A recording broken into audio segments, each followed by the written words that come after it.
Before the oceans, before clouds, before even a single breath of air, there was only silence. A black, airless void stretched endlessly around a newborn star, a young sun still trembling from its own ignition.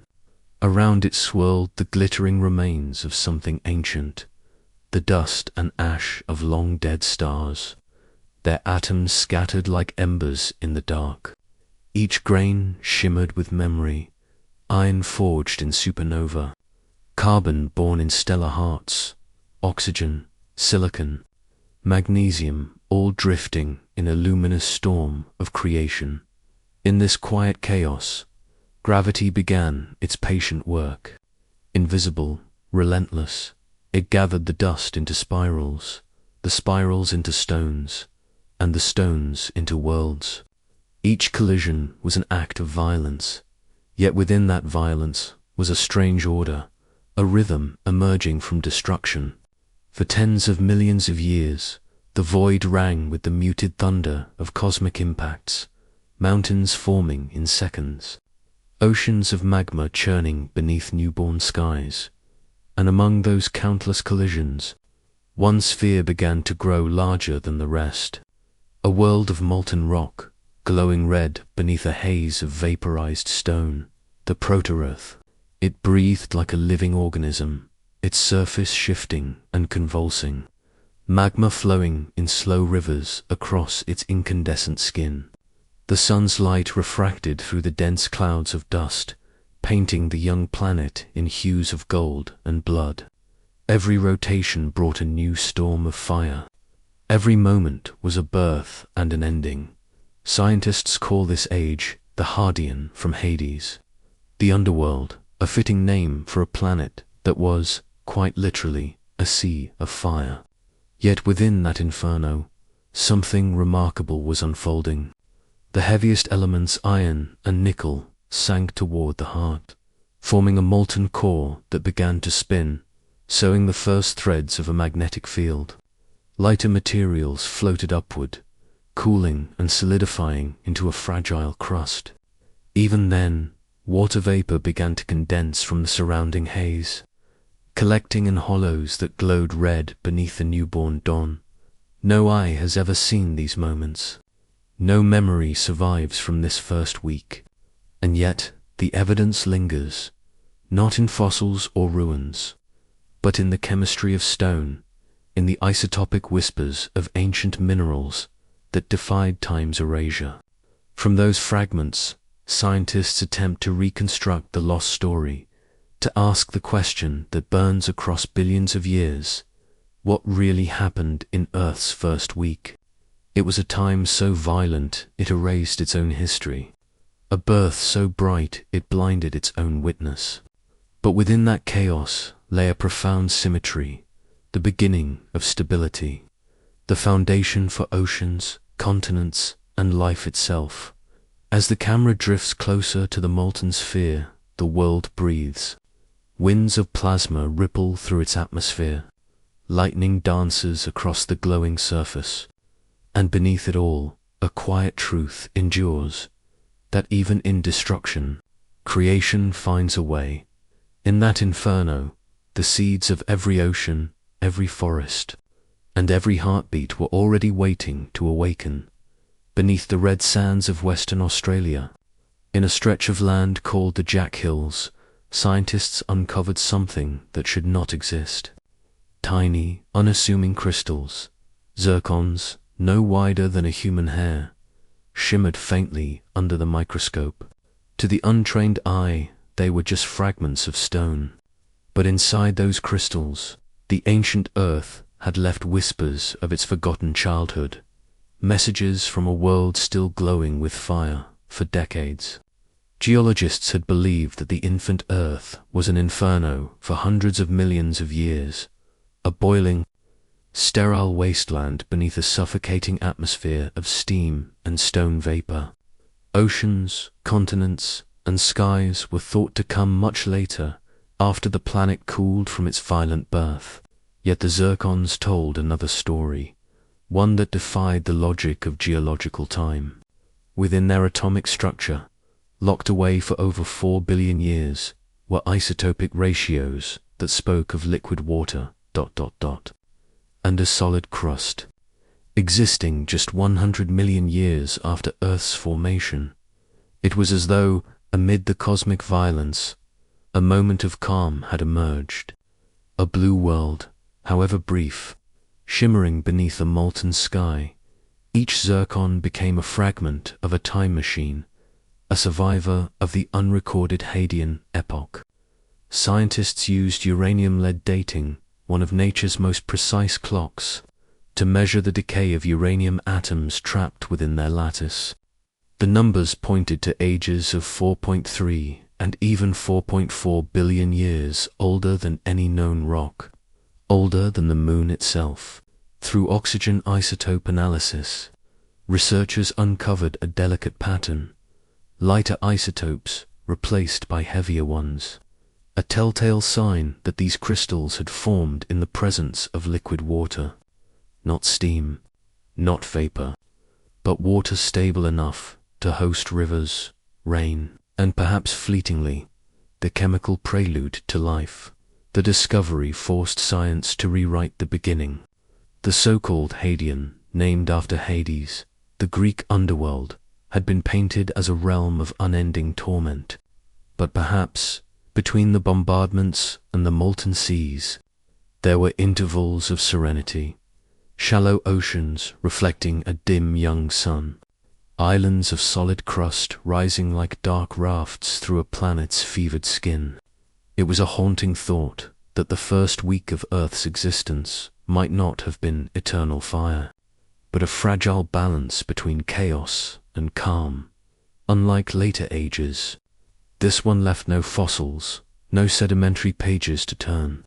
There were no shells, no bones, no trace of any organism that could bear witness. The first days of Earth exist only as chemistry, isotopic ratios, molecular scars, and the faint magnetism of ancient minerals. To study them is to reconstruct a world from smoke, a puzzle with nearly all its pieces turned to vapor to fill the gaps.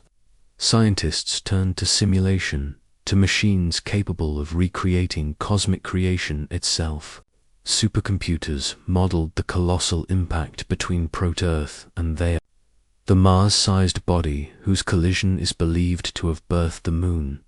In their digital recreation, the impact unfolds in slow motion, two worlds meeting at 20 kilometers per second, molten plumes erupting thousands of kilometers high, a halo of vaporized rock encircling the planet. From that ring, the moon coalesces, cooling as Earth stabilizes beneath it. These simulations, backed by lunar samples and gravitational models, suggest that within mere millions of years, a blink in cosmic time, Earth's surface began to solidify. The molten crust thickened, forming protocontinents that cracked and sank again into the depths. Outgassing from volcanoes created the first true atmosphere: carbon dioxide, nitrogen, water vapor, and traces of methane. It was not breathable, but it was dense enough to hold heat, to shield the surface from radiation, to nurture liquid water once the temperature dropped below the boiling point. The evidence for early oceans comes not only from zircons, but also from the elemental fingerprints of ancient meteorites and from isotopic anomalies preserved in mantle rocks. Some contain ratios of deuterium to hydrogen nearly identical to the water found in modern oceans, implying that much of Earth's water was not delivered later by comets, as once believed, but may have condensed directly from its own atmosphere, recycled vapor, from a world that was once entirely steam.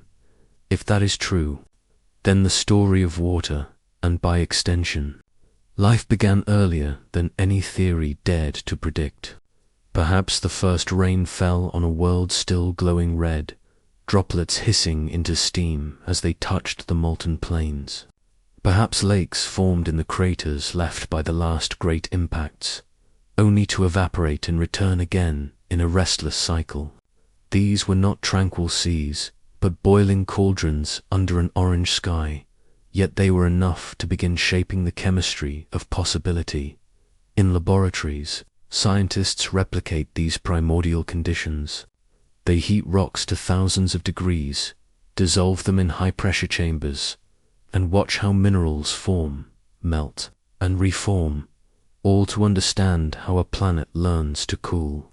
Some experiments reveal how silica crystallizes into zircon even as the world burns, capturing within itself the signature of the conditions around it, a silent witness of temperature, pressure, and water. Every discovery adds another brushstroke to the portrait of early Earth, a world painted not only in fire, but in fleeting shades of blue. The paradox deepens. How could a planet so young, so freshly born from chaos, already possess the stability required for oceans? Perhaps the answer lies in balance, the interplay of cosmic violence and rapid cooling, of destruction and renewal. Each asteroid that struck the surface also brought metals, volatiles, and organics, the ingredients of habitability. Even in bombardment, nature was preparing the stage for life. Scientists sometimes describe this age as a planet trying to remember itself. Each mineral, each isotope, a neuron in the brain of the Earth, holding fragments of a memory to ancient four words. To decode that memory, researchers turn to the Moon, whose untouched surface holds the record of impacts and debris that Earth's has long erased through plate tectonics and erosion. Its craters mark the scars of a shared youth, proof of a solar system still violent, still in flux. From these traces emerges a new picture, the Hadean world as a place of extremes, yes, of fire and bombardment, but also of astonishing resilience. A planet already experimenting with equilibrium, forming crusts, cycles, atmospheres, and perhaps precursors to biology. The poetic truth beneath the data is difficult to ignore. Every drop of water that falls today, every wave that breaks on a shore, carries atoms once forged in that infernal dawn. Hydrogen from the Big Bang, oxygen from ancient stars, reunited here to sculpt a living world. In each raindrop there lingers the ghost of the planet's first week, the hiss of steam over magma, the shimmer of light over a cooling sea through the lens of science. The early Earth becomes more than a myth of fire. It becomes a story of transformation, of balance achieved through violence. The zircons, those tiny shards of indestructible memory, are like verses from the planet's first poem, fragments that tell us that life's stage was set almost as soon as the curtain rose. And perhaps that is the most haunting revelation of all, that the line between chaos and creation is thin, and that even in the universe's most violent moments, the quiet geometry of order is already taking shape. The search continues. Through microscopes and satellites, laboratories and lunar samples, each discovery tightens the focus, bringing the lost world into sharper view. Yet the deeper scientists look, the more the mystery expands. For if Earth's first oceans came so soon, and its crust so early, what else may have begun in that first week? What other seeds were scattered in the furnace, waiting for billions of years to bloom? Every raindrop that falls carries that question. Every atom of water that flows through rivers and veins is a messenger from that forgotten dawn, whispering, in its endless cycle, the story of a world that was born from fire, and chose to become blue. And yet, even as science pieces together these fragile clues, the first week of Earth's story remains shrouded in mystery, a paradox written in stone and silence. Each zircon grain, each isotopic echo, stands as both evidence and enigma, telling us not only what happened, but how much has been lost. The deeper researchers peer into that abyss of time, the more they realize how little survives from those opening moments. The early Earth did not preserve its own birth. It buried it beneath billions of years of transformation, subduction, melting, and renewal. What exists now is a reconstruction, a mosaic assembled from scattered fragments, shards of a memory that has been rewritten by every epoch since. Yet within those fragments lies a kind of symmetry. The very processes that erased the planet's earliest record are the same ones that made it habitable. The tectonic churn that swallowed the first crusts also mixed the mantle, cycling nutrients and regulating temperature. The storms that boiled the seas also cooled the skies. Destruction and creation, inseparable, each dependent on the other. Scientists often describe this balance as an act of self-organization, an emergent stability that appears wherever chaos persists long enough.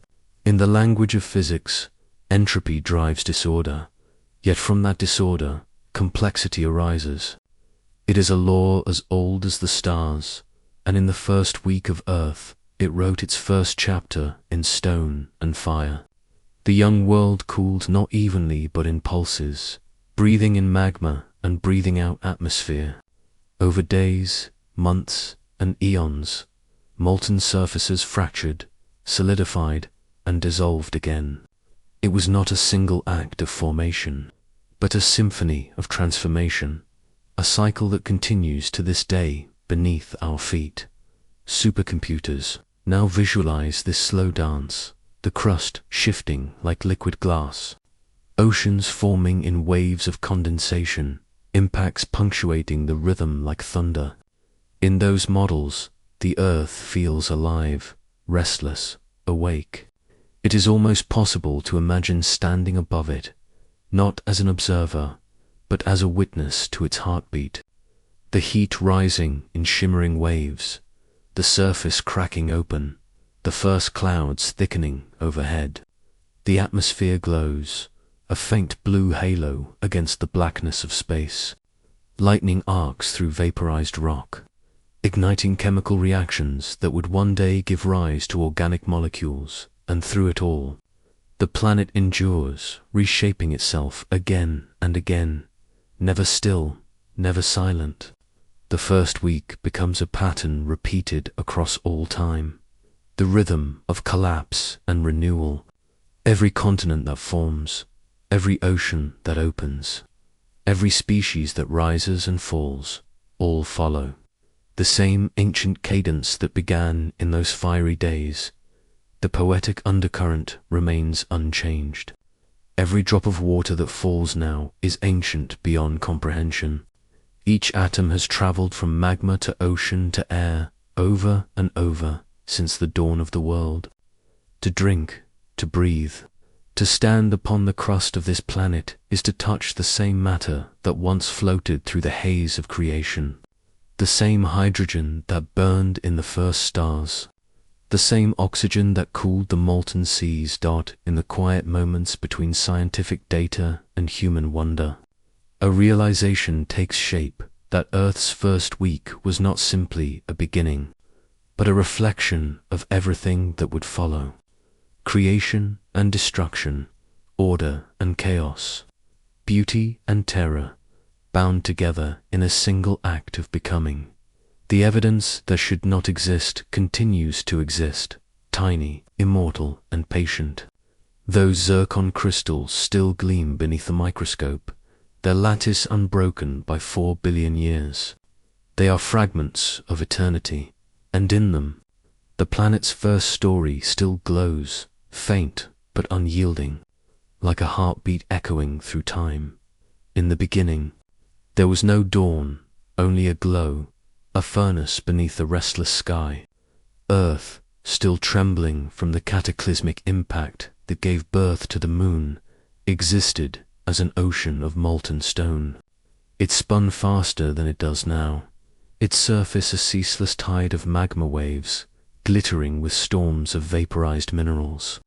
The air was not yet breathable, not even air as we know it, but a haze of silicates and steam, thick as smoke, swirling with the heat of creation.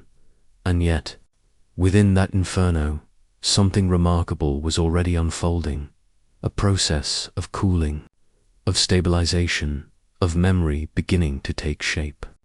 But the traces of those first days, the true record of Earth's genesis, would not endure. They would be devoured by the planet itself. This is the great forgetting. Unlike the moon, whose silent plains still cradled the scars of its youth, Earth was never still long enough to remember its own beginning.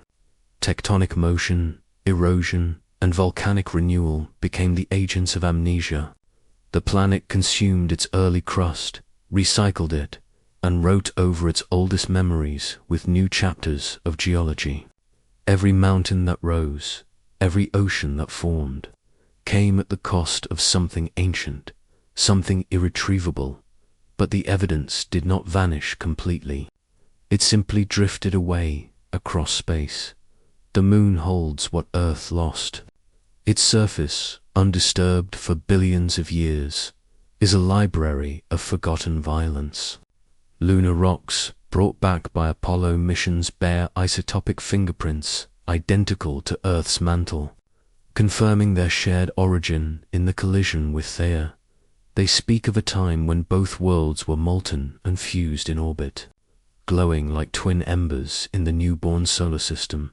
Through those stones, scientists peer into the void of time and reconstruct the rhythm of that first cosmic week.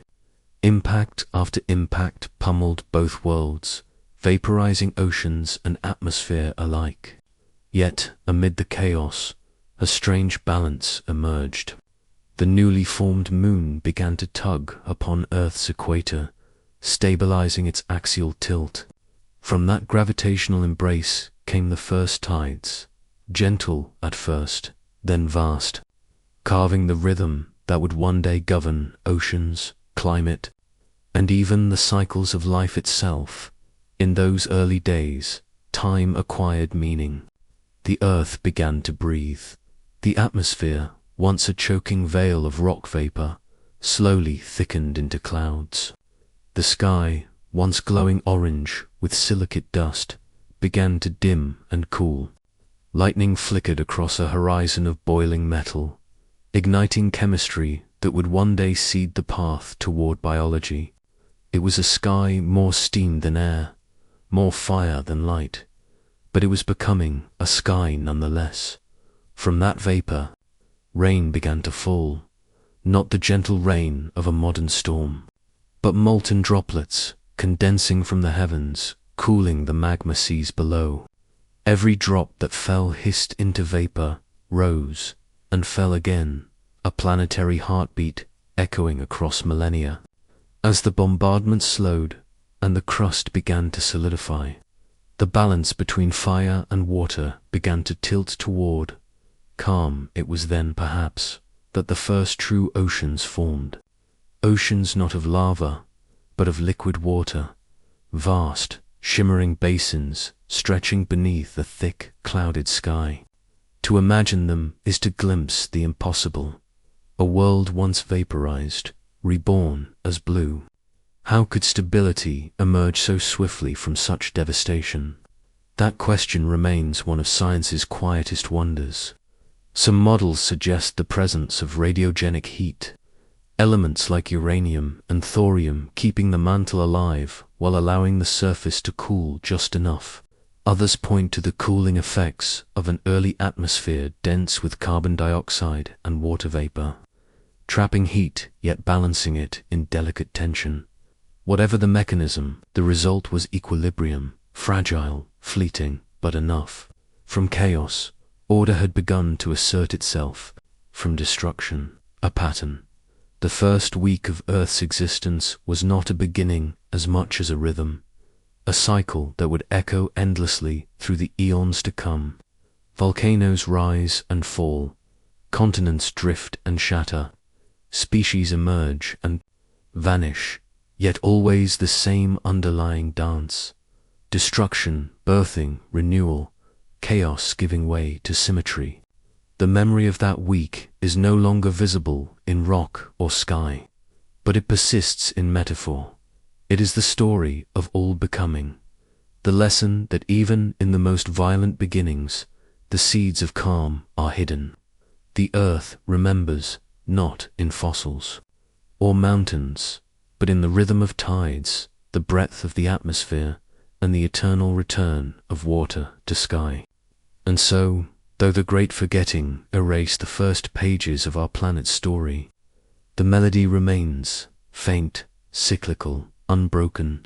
Every storm, every wave, every flicker of lightning is an echo of that hidden week of creation, replaying the same truth across 4 billion years, that from the heart of fire, the possibility of life was born. But even as the surface cooled and the magma ocean solidified, the memory of fire lingered beneath. Deep within the mantle, the ancient heat pulsed like a buried heart, slow, rhythmic, eternal. The crust above may have hardened, but the world below was still alive, restless and remembering. Each tremor that rippled across the young planet was a whisper from that hidden heart, a reminder that creation was not finished, only paused. Volcanoes tore through the crust like old wounds reopening, spilling reminders of the inferno that birthed them. Gases erupted, carbon dioxide, methane, sulfur, a toxic symphony that shrouded the globe once again in haze. But within that veil, chemistry continued its quiet rebellion against chaos. The first oceans, born from steam, spread across the cooling surface, quenching molten plains and carving the first fractures into the crust. And with every wave that rose and fell, the earth exhaled a little more of its heat into the void.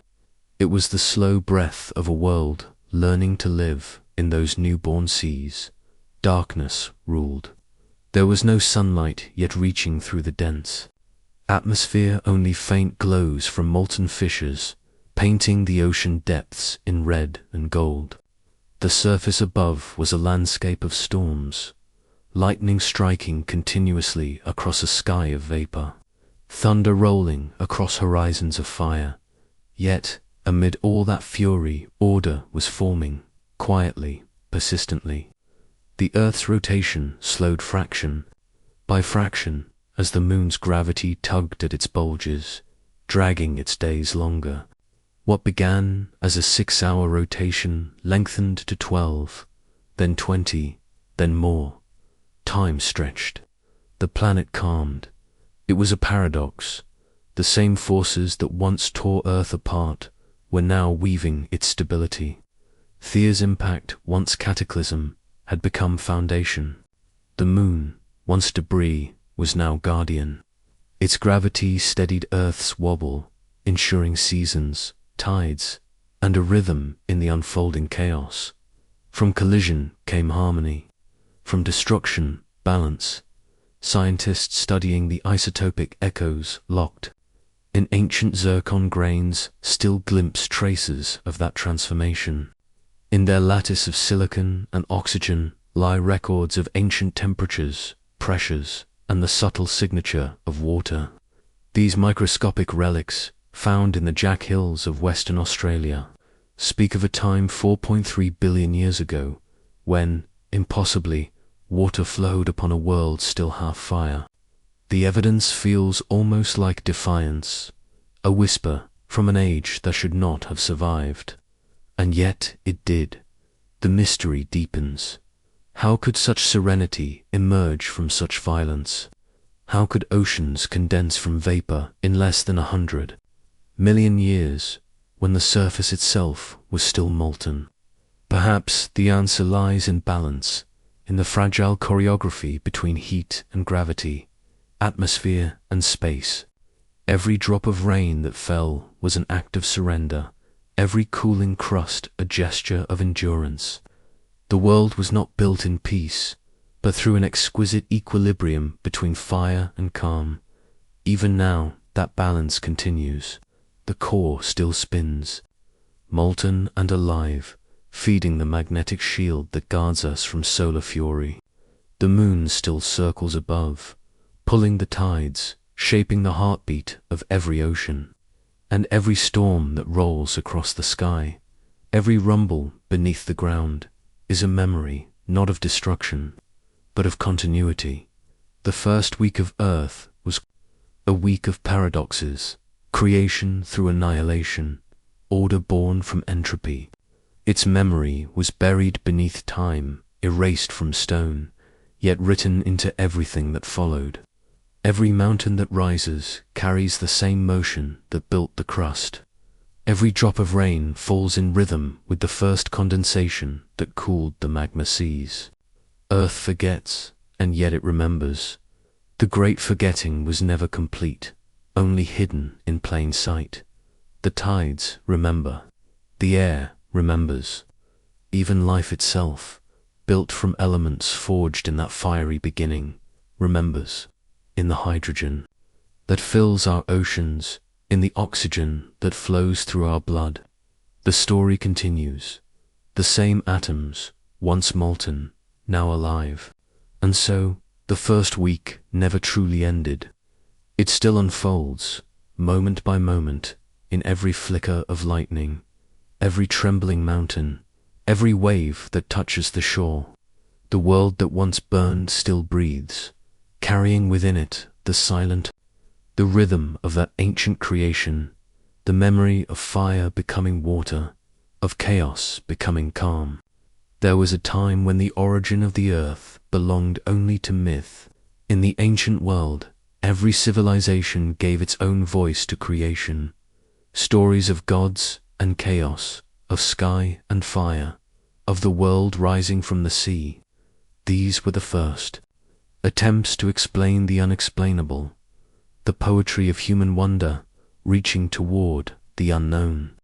But as centuries turned, that wonder did not fade. It evolved. The language of myth began to yield to the language of measurement. Humanity's gaze, once fixed upon the heavens in reverence, began to search with reason the dawn of planetary. Science was not a single moment, but a slow illumination, the first flicker of light in a long darkness. In the early 20th century, as telescopes sharpened and chemistry deepened, the earth began to reveal its secrets, not through legend, but through the quiet precision of atoms. It was a new kind of revelation, one not granted, but earned through thought, experiment, and persistence. Harold Urey, a chemist with the patience of a poet, began to see the universe as a vast laboratory. Through isotopes, those subtle variations of atoms that differ by the weight of their hearts, he glimpsed the fingerprints of cosmic time. The ratios of oxygen, lead, and uranium became clocks that ticked not in seconds, but in eons. His work suggested that the Earth and the meteorites drifting through space were not strangers, but siblings, fragments born from the same dust, the same explosion, the same star. And then came Claire Patterson, quiet, methodical, relentless. Using Urey's theories and the precision of new mass spectrometers, Patterson turned his attention to the lead isotopes locked within meteorites. The world at that time believed Earth was perhaps 2 billion years old, but Patterson's data, drawn from stones that had fallen from the void, told another story, a far older one. His calculations revealed an age of 4.55 billion years, a number that has stood ever since. It was a revelation that transformed not only geology, but the human sense of place. The planet beneath our feet was no longer a stage built for life. It was a survivor of cosmic fire, a body forged alongside the sun. The rocks we walk upon were once fragments of nebulae, shaped by collision and chance. The numbers on Patterson's instruments became the heartbeat of deep time itself. From there, the science of isotopes blossomed into something almost mystical. Each atom, each variation in its weight and decay, became a syllable in the language of the past. Radiometric dating turned mountains into clocks, rivers into histories, and meteorites into archives of creation. The invisible became measurable. The unknowable became precise, and yet, the most profound discoveries did not come from mountains or meteors, but from something smaller than a grain of sand. In the desolate hills of Western Australia, scientists unearthed crystals of zircon, tiny, unremarkable to the eye, but ancient beyond imagination. Their structure was nearly indestructible, their chemistry a perfect recorder of time. When analyzed, these zircons told a story older than any rock on Earth, 4.4 billion years. They were time capsules from the planet's infancy, survivors of an age that erased everything else through them. Scientists could see the faint echoes of a crust already solid, and of water already falling from the sky, just 100 million years after the planet's birth. It was an impossible image, oceans shimmering above a world still cooling from fire. Yet the isotopic ratios left no doubt. The zircons had seen rain. They had seen rivers. They had seen the first calm after chaos in those microscopic lattice of silicon and oxygen. Humanity found its first window into a time that no eye had ever witnessed. A time when Earth was not yet Earth, when continents did not exist, when the moon was still molten, and when the sky itself was thick with vapor. But the story of discovery did not end there. In the void beyond our solar system, new eyes turned toward the stars. The ALMA Observatory, peering at young star systems like H.L. Tauri, captured something hauntingly familiar, a disk of gas and dust, carved into rings by forming planets. In those swirling bands of light, astronomers saw their own past reflected, the same physics, the same collisions, the same story unfolding again in distant skies. The cosmic context grew clearer. The Earth was not an exception, but a pattern. Across the galaxy, countless worlds were being born in the same fiery ballet, sculpted by gravity and time. Each was another variation on the same ancient theme, chaos giving birth to order.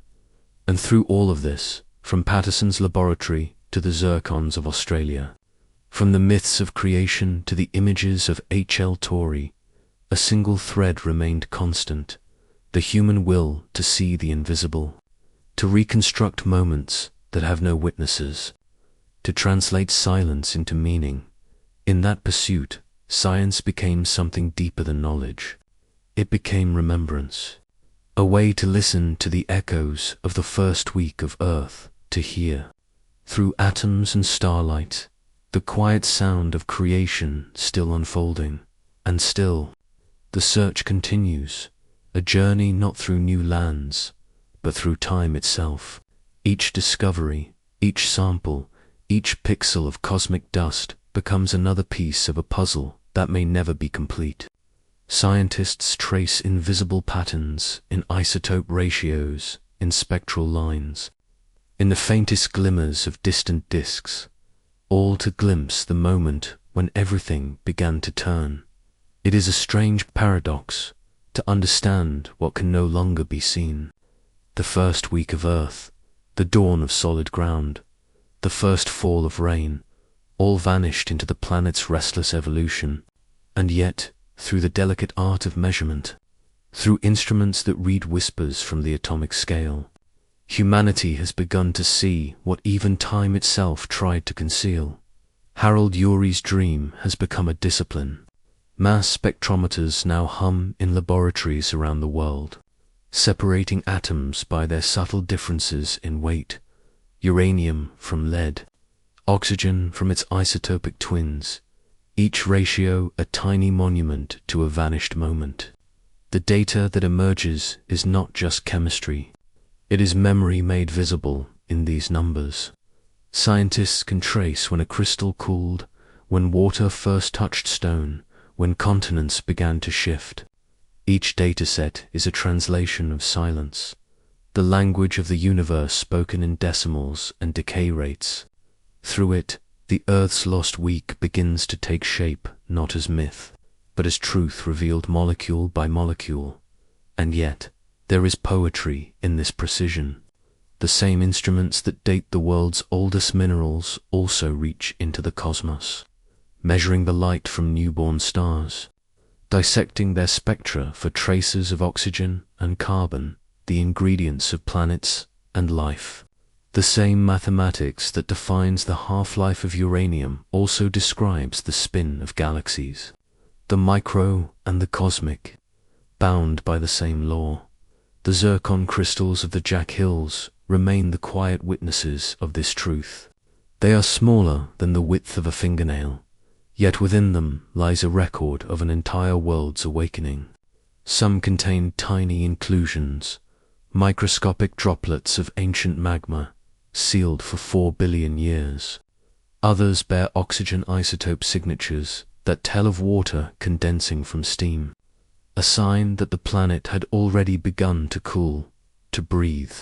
To remember, scientists return to these crystals again and again, testing, questioning, refining, and still, they find new messages hidden within. It is as if the stones themselves resist final interpretation, as though they wish to be understood only in part. Perhaps that is fitting. The early Earth, like all beginnings, was not meant to be fully known, only felt through fragments, glimpsed through echoes, when telescopes turned toward the young systems forming around distant stars. The vision feels almost intimate. The dust around H.L. Tauri, the glowing rings of forming worlds, they are not just distant phenomena, but reflections of what once was here. The same turbulence, the same gravitational sculpting, the same promise of stability born from chaos. In their light, the story repeats itself endlessly across the cosmos. The birth of order from fire. Each new observation deepens the mystery rather than resolving it. The more clearly scientists see the mechanics of formation, the more profound the question becomes. Why does the universe seek complexity at all? Why do dust and gas not remain as they are, but insist on becoming worlds, oceans, and minds capable of wonder? Perhaps this, too, is part of the same invisible process, the evolution of awareness within matter. The same atoms that once floated in the nebula now form the eyes that study them. The circle closes, and the observer becomes part of the observation, and so the instruments continue to hum, the telescopes continue to turn, and the scientists continue to measure what cannot be seen, not to end the mystery, but to honor it, to bring into light what the earth itself has hidden, to rebuild through data and reverence. The first week of the world, in the faint signatures of isotopes, in the rings of distant starlight, the story repeats endlessly, that from the silence of the void came form, from chaos came balance, and from unknowing came the human will to see. The discovery of Earth's beginning was not just the birth of a planet, it was the awakening of curiosity itself, the moment when the universe first began to understand its own reflection. When the first zircon was pulled from the ancient rock beds of Western Australia, it seemed like a miracle too fragile to believe. Under a microscope, it shimmered faintly, a transparent crystal no larger than a grain of sand, but heavy with 4.5 billion years of memory. Its chemical hearts carried a truth, so unsettling that many scientists refused to accept it. The data suggested that liquid water, not vapor, not molten rock, existed on Earth only 150 million years after the planet's birth. That meant the world had cooled astonishingly fast, forming a crust, an atmosphere, and perhaps even the first oceans in what, on cosmic scales, was the blink of an eye. For decades, geology had painted a very different picture, a planet locked in chaos for hundreds of millions of years. Its surface an unbroken sea of magma beneath a toxic haze. But here, in one small mineral, lay evidence of something far gentler, far sooner. The scientific community was divided.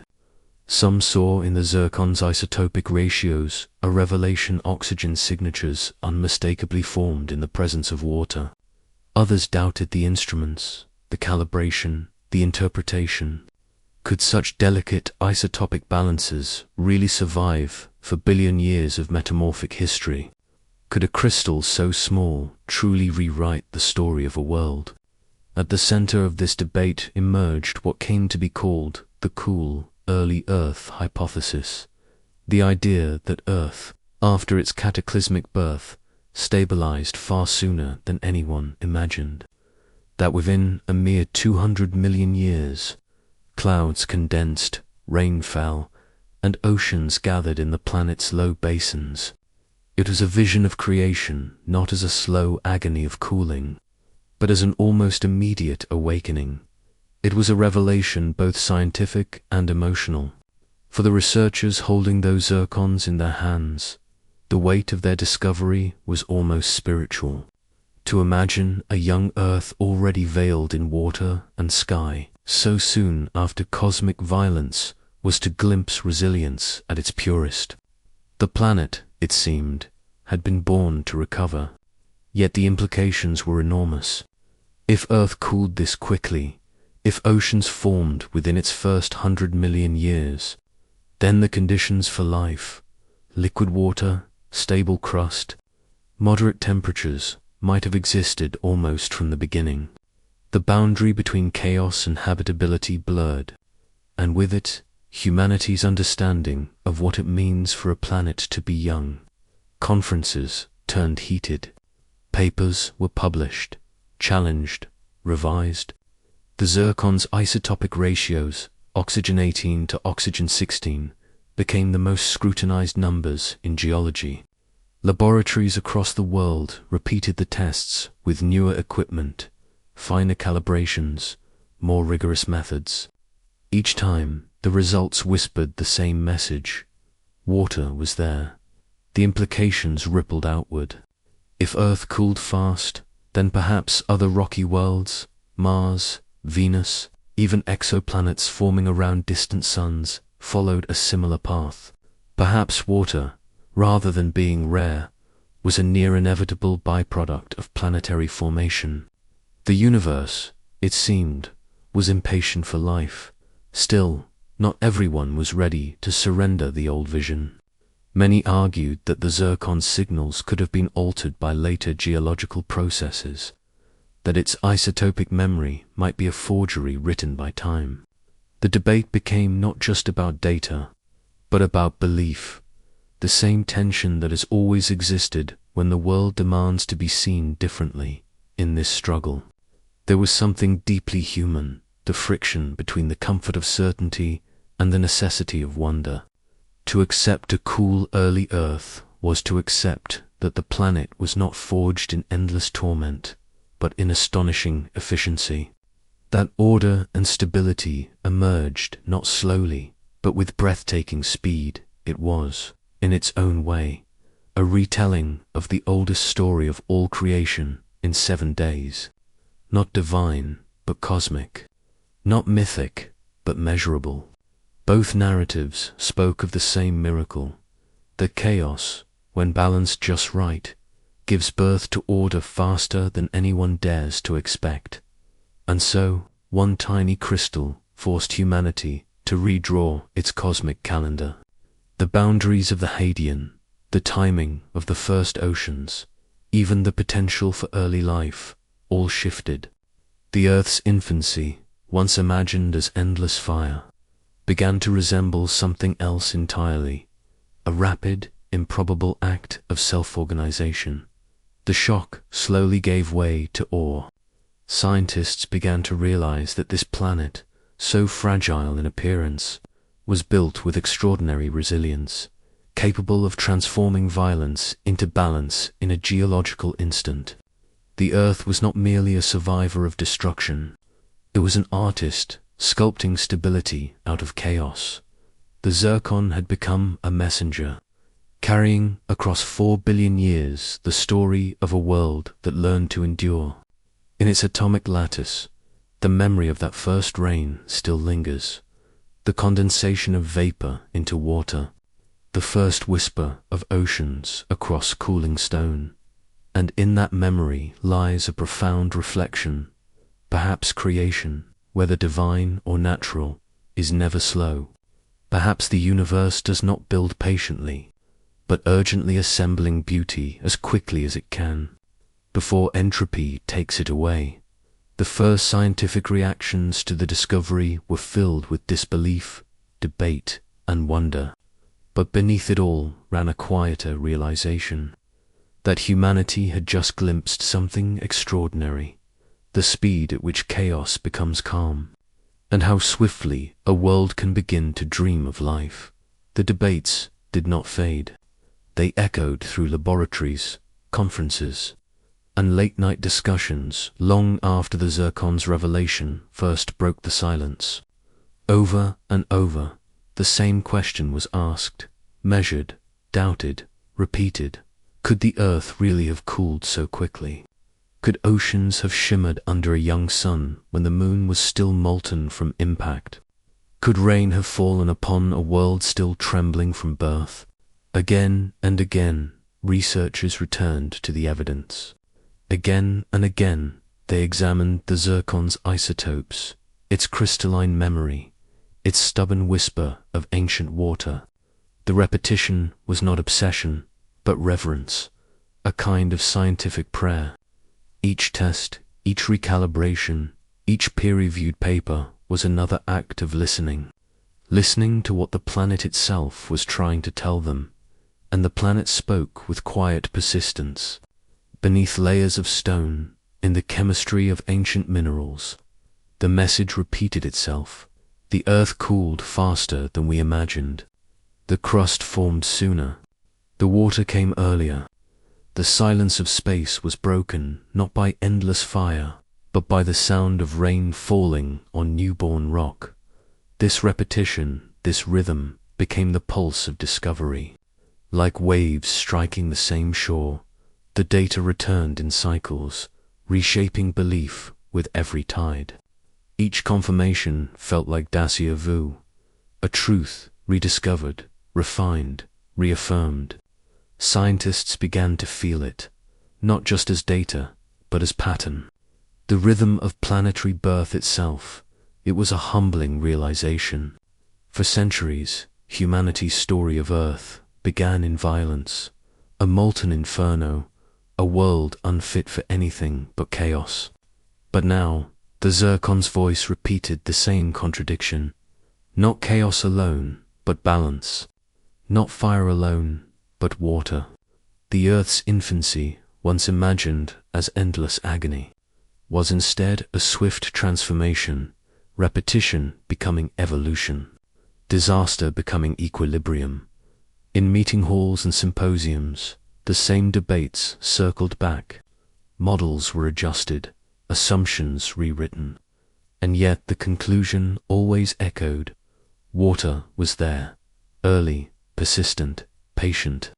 Again and again, evidence overpowered doubt, and again, disbelief gave way to reluctant awe. The cool early Earth hypothesis no longer sounded like speculation. It sounded like memory. It sounded like something the planet had always known. Each repetition of this truth deepened the mystery. If the Earth could cool so quickly, could life also begin more swiftly than imagined? Could the boundary between creation and habitability be thinner than a moment in cosmic time? Perhaps the rhythm that cooled the crust was the same rhythm that would later animate cells, repetition giving rise to life, echo giving rise to consciousness. Again and again, the thought returned, the same thought that haunted every researcher who stared into that microscopic crystal. We were wrong about the beginning. It is in repetition that understanding grows. The more the zircon was studied, the clearer it became. This was no anomaly, no geological accident. It was a message, repeated until humanity was finally quiet enough to hear it. The zircon spoke of a planet impatient to live, of oceans eager to form, of countenance restless to rise. Again and again, it told the same story, that creation is not a slow unfolding, but a rapid convergence, a moment of improbable order emerging from noise. And perhaps that is the truest lesson of all. The universe itself speaks in repetition. Stars form, die, and form again. Planets cool, warm, and cool again. Life rises, falls, and rises again. Patterns repeat, but each time, something new appears within the familiar. The scientists who once doubted the zircon began to see it differently. They began to see themselves reflected in it. Human curiosity, too, is repetitive. We ask the same questions across generations, never satisfied, never still. Each answer leads back to the same place, the same beginning, only seen from a new angle.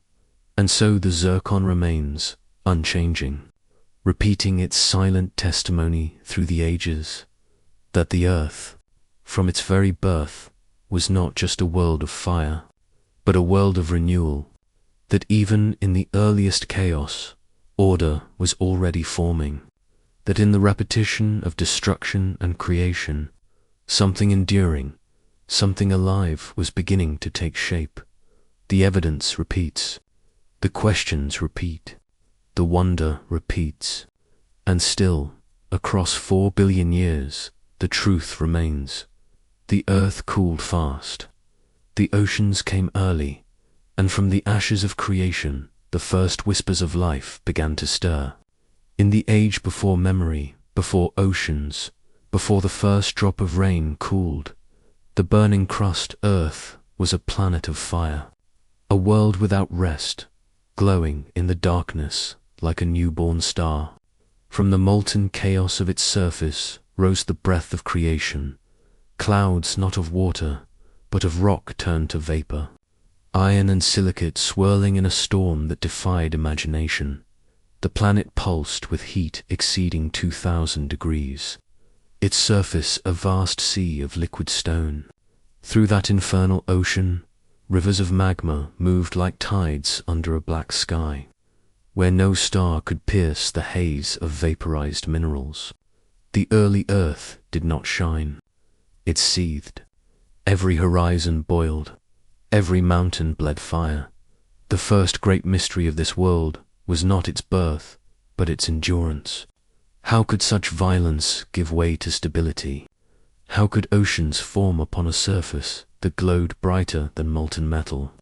Scientists call this epoch the magma ocean phase, a name that barely contains its grandeur. Beneath its surface, a revolution was already underway, the slow separation of elements, the organization of chaos deep below the molten waves. The heavy hearts of metals began their descent.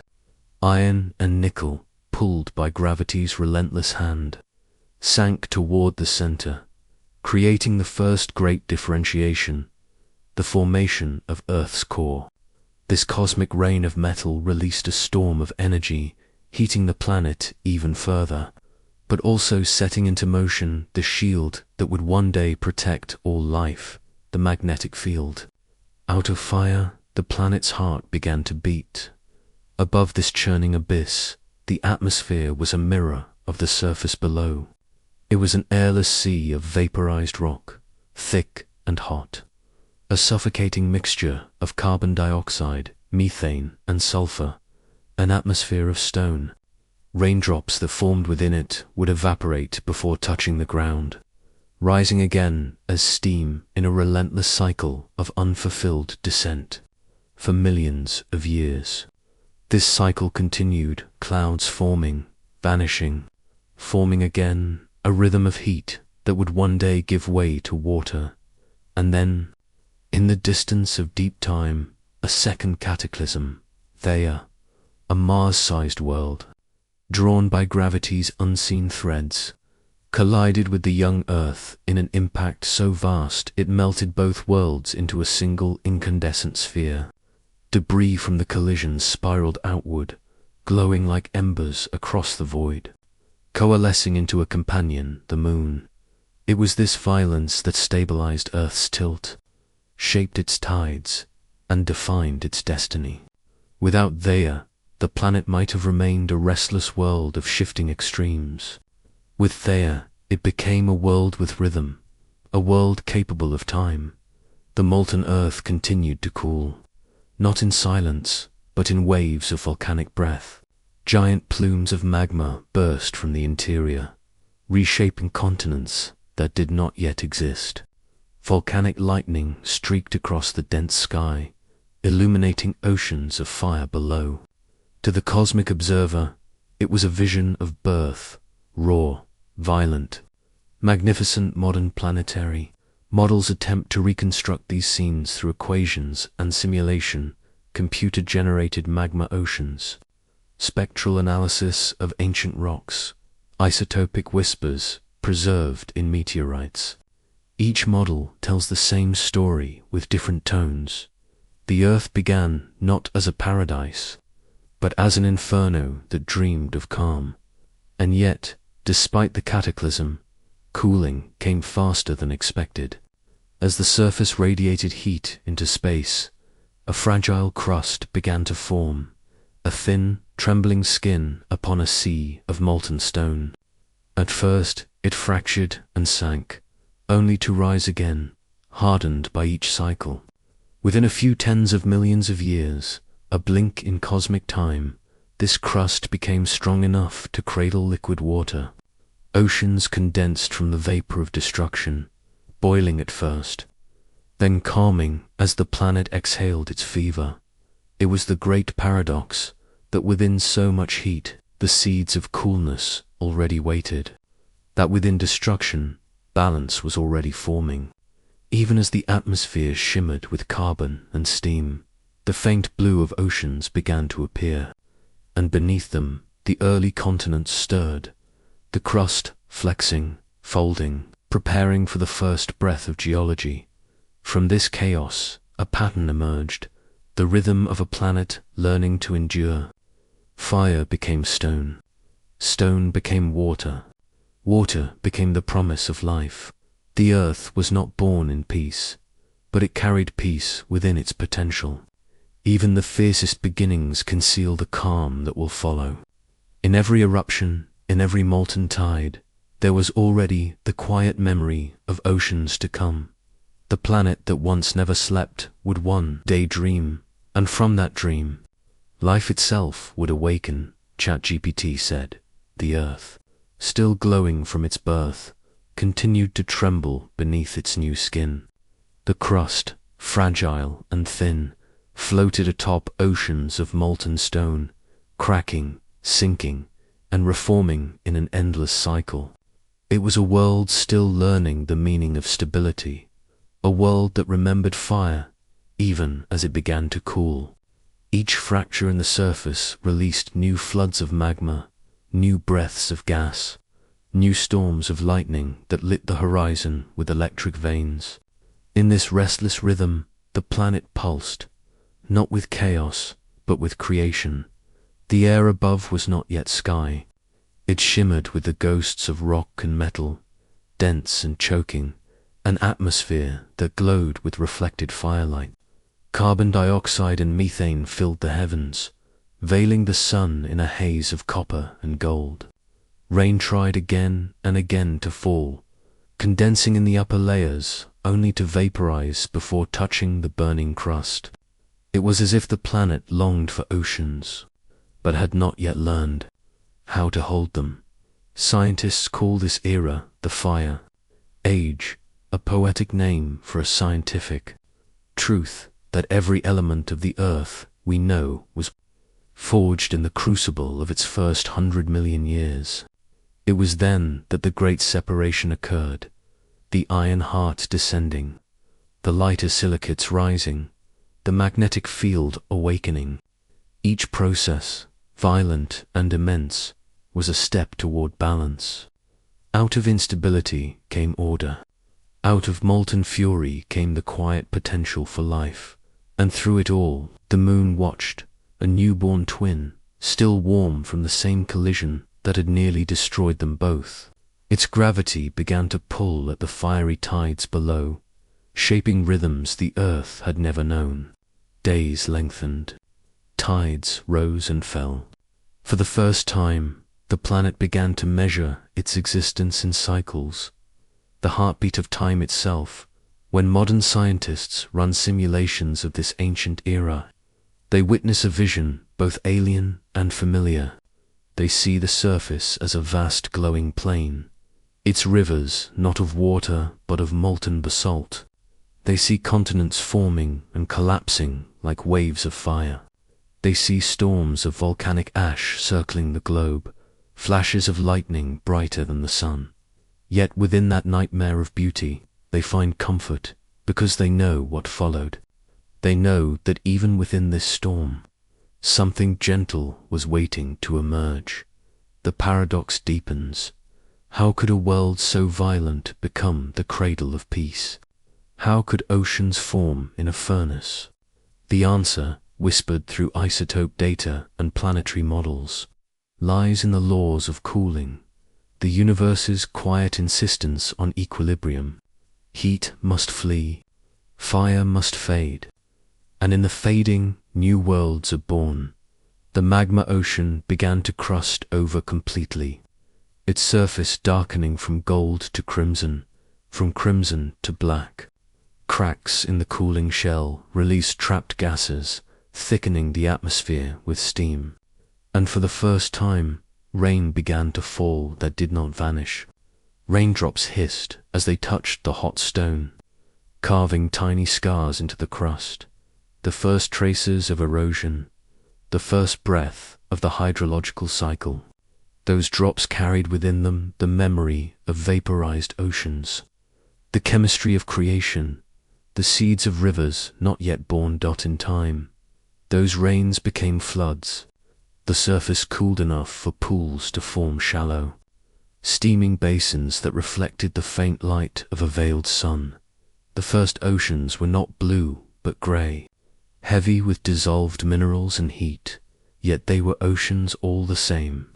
And with them came the silence of calm, the first pause after the music of fire. Even in this, the symbolism endures. The earth teaches through its own becoming that no destruction is without purpose, that no chaos is without pattern. The same fire that shattered the planet forged its magnetic shield. The same collisions that tore it apart gave birth to its moon. The same heat that once devoured rain made the first oceans possible. The world, once an inferno, had begun to dream of life. And though the surface still smoked, though volcanoes still roared and the air still shimmered with heat, a new rhythm had begun. A rhythm not of fire, but of balance. A planet that once burned without pause was learning to breathe.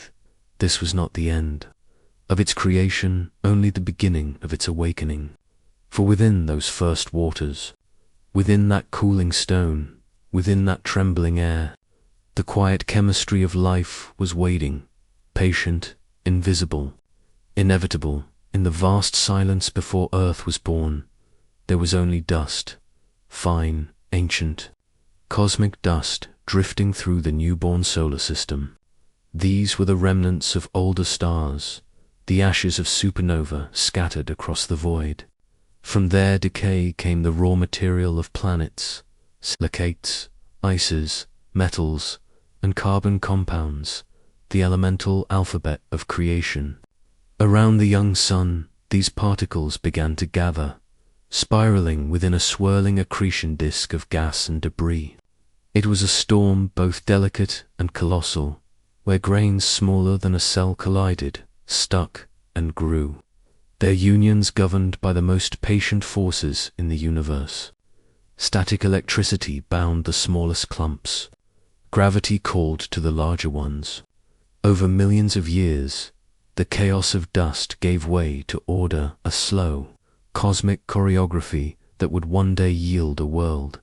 But this was not a peaceful birth. The solar system in its infancy was a battlefield. Collisions were constant. Worlds were destroyed as quickly as they were made. In this violent nursery, the The seeds of Earth collided with other wandering embryos, Mars-sized, moon-sized, some flung into the outer dark, others absorbed into larger bodies. Out of this chaos, one collision would change everything. Scientists call it a world that struck the young Earth with unimaginable force, fusing and reshaping both. From that single impact, the moon was born, and with it, a new balance. Thea's metallic heart merged with Earth's, enriching its core, while its debris spread across the heavens, coalescing into the companion that would forever stabilize its tilt and tides. Yet Thea itself remains a mystery. Where did it come from? Some models suggest it was a neighbor, born from the same swirl of matter that formed Earth. Others whisper that it was a wanderer from another orbit, drawn inward by the sun's gravity, doomed to collide in a cosmic moment that lasted mere hours but defined the next 4 billion years. Today, geochemical fingerprints buried deep within the mantle offer hints of Thea's legacy. Tiny isotopic differences between Earth's rocks and lunar samples revealed that both worlds were once one, their atoms intermingled in a vaporized ocean of stone. To reconstruct such fleeting epics, scientists turn to simulations that stretch supercomputers to their limits.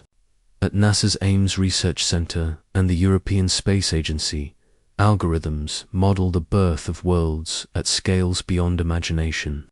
These digital universes recreate the turbulence of the solar nebula, tracing the motions of trillions of particles as they collide, merge, and ignite. Each run consumes days of computation, yet represents only minutes of cosmic history, the blink of an eon, the breath of creation itself. The results defy intuition. They suggest that planets may not form over billions of years, as once believed, but in mere instants of geological time, collapses of dust into rock, rock into world. In spans so short, they resemble the heartbeat of the cosmos. Some of the newest theories even challenge the very shape of Earth's birth.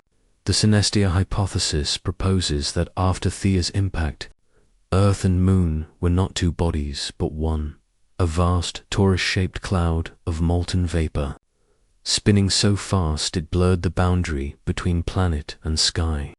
Within this glowing ring of stone and plasma, the future moon condensed like a pearl within a storm.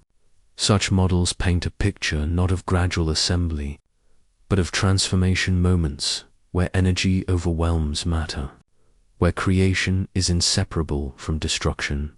At the edge of physics, planetary science begins to resemble philosophy. Time itself becomes a question. What if creation is not slow? What if the universe builds not through gentle accumulation, but through sudden, violent transitions, thresholds of being where chaos must burn for order to emerge? This idea echoes across scales, from galaxies to atoms, from stars to life itself. Stars ignite in collapse, elements fuse in death, and planets rise from ruin. It is a cycle not of calm, but of necessity. In the end, the formation of Earth may have taken only a moment, a cosmic instant suspended within eternity, a fraction of a second where dust became stone, stone became ocean, and chaos gave birth to a home.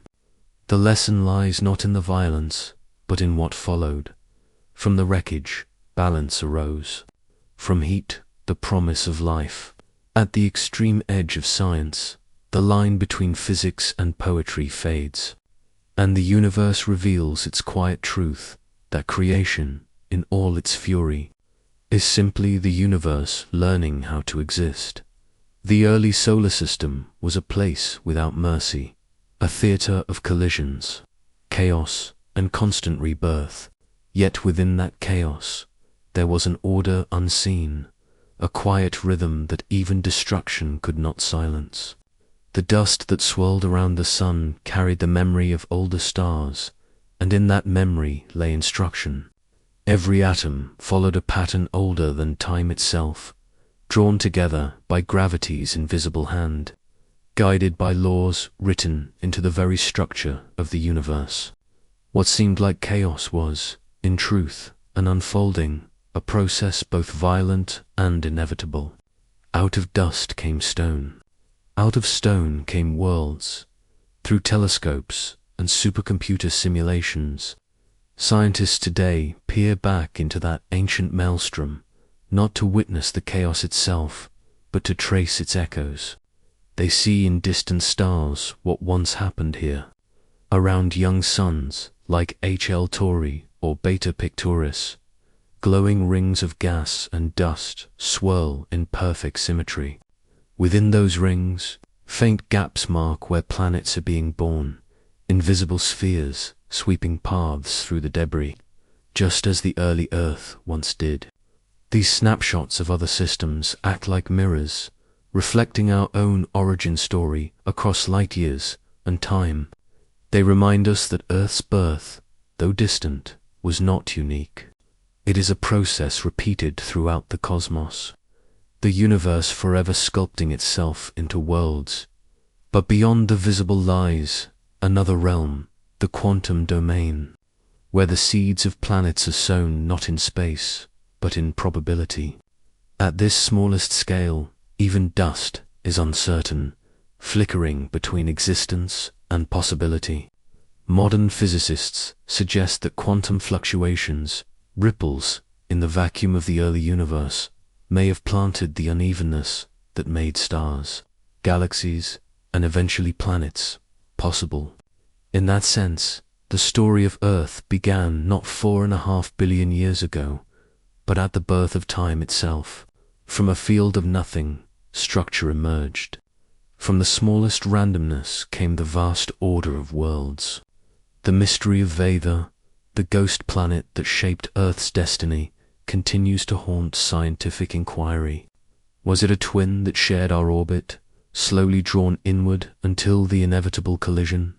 Or was it a stranger, born in a distant region of the solar system, wandering inward like a cosmic nomad? Some simulations suggest they may not have been a single event at all, but one of many impacts, each adding new layers to the growing planet, each reshaping its surface, its chemistry, its very soul. The multiple impact model paints a universe where creation is not a single act, but a series of near-ruins. The planet remade, again and again, until stability finally took hold.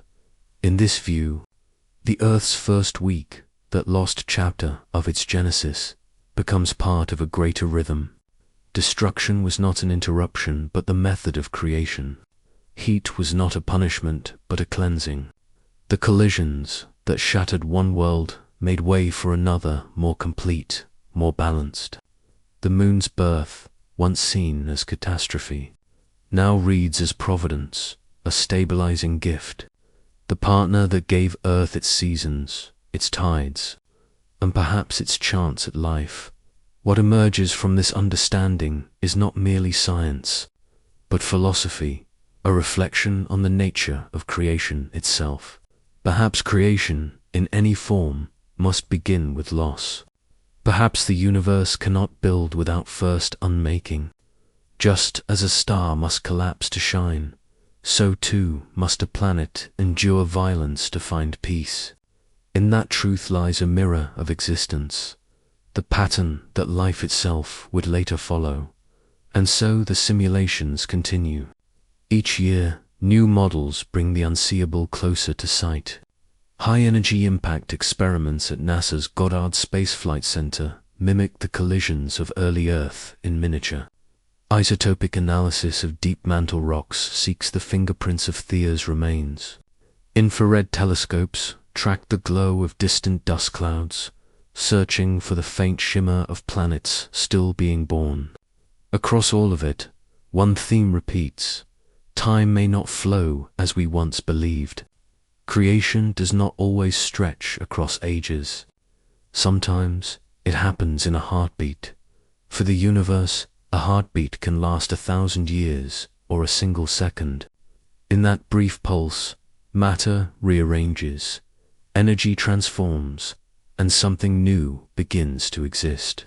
That may be how Earth itself began, not through slow accumulation, but through a flash of transformation, a single moment when chaos reached its peak and gave way to form, a moment when the universe, for the first time, called itself home. In the deep silence that followed, dust settled, molten rock cooled, and the first outlines of countenance began to form beneath vapor skies. The sun rose over a glowing horizon that no eye had yet seen, and from the ashes of collision a planet exhaled, steady, wounded, and alive.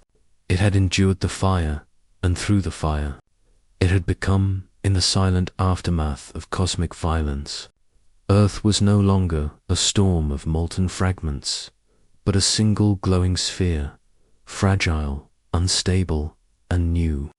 The chaos had not ended. It had only changed form. The sun's light fell upon an ocean of magma, a sea of fire that would one day become home to continents, clouds, and oceans. Yet, in that early epoch, no sound broke the silence but the hiss of cooling stone and the whisper of cosmic dust settling back into orbit. This was the first week of the planet's true becoming, the beginning of stability born from turbulence. According to the standard model of planetary formation, Earth's creation was no miracle, but a sequence, slow, relentless, inevitable. Within the swirling nebula that once surrounded the newborn sun, grains of dust collided and clung together through the faint pull of electrostatic charge. Over thousands of years, those microscopic encounters became aggregates, pebbles, and boulders, the first foundations of a world. Gravity took hold, drawing matter inward, compressing it, igniting heat at the core. The newborn Earth became a crucible of transformation, where chemical bonds broke and reformed under unimaginable pressure.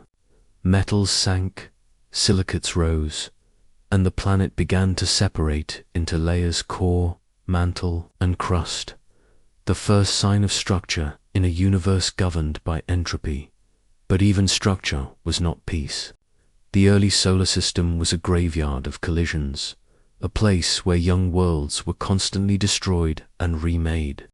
And in that arena of impacts, one event would define Earth forever: the Vaya impact model, now the cornerstone of planetary science, tells of a collision so immense that it nearly erased both worlds.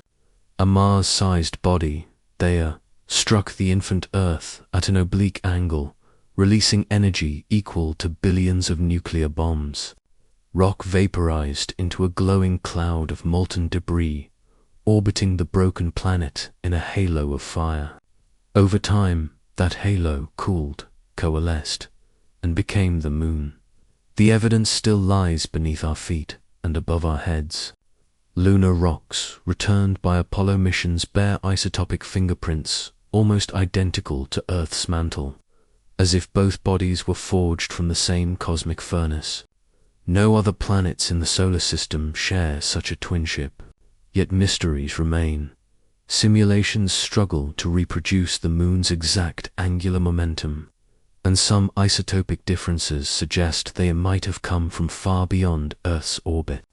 In this uncertainty lies a deeper truth, that even the most accepted models are approximations of a past too vast to see directly. Science, here, becomes an act of reconstruction, of imagining the unseen through fragments that survived in the wake of impact. The Earth's surface was a vast ocean of magma, incandescent and seething. But as millennia passed, the planet began to cool. Crystals formed, floated, and gathered into buoyant rafts, the first protocratons, ancestors of continents. Zircon grains discovered in ancient Australian rocks, dated to over 4.3 billion years, whisper of this early crust, fragments of stability amid planetary fire. They tell of liquid water and continental material existing far earlier than once thought, suggesting that Earth's transition from chaos to calm happened in geologic moments, not eons. Creation, it seems, often accelerates when conditions reach their most unstable.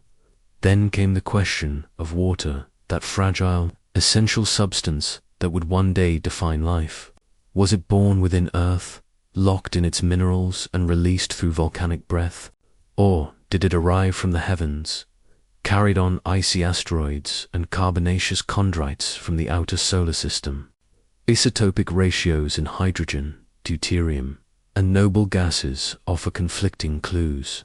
Some align Earth's water with that of meteorites, others with comets, and some hint at a mixed ancestry. The truth, perhaps, is more poetic than singular. Water may have come from everywhere, from both within and beyond, a merging of cosmic sources into one planetary ocean, as the surface solidified and rain began to fall for the first time. The skies above were heavy with carbon dioxide, sulfur dioxide, and steam. Lightning flashed across thick clouds of volcanic gas. The air was toxic, the oceans acidic, yet the planet's transformation was underway. With each volcanic eruption, the Earth exhaled, releasing gases that would one day feed the atmosphere, warm the surface, and create the balance necessary for life.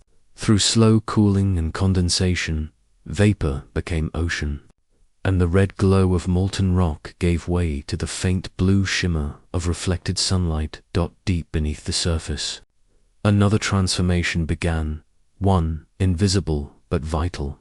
As the molten iron core began to spin, it generated the first magnetic field, a cocoon of magnetism that stretched far into space.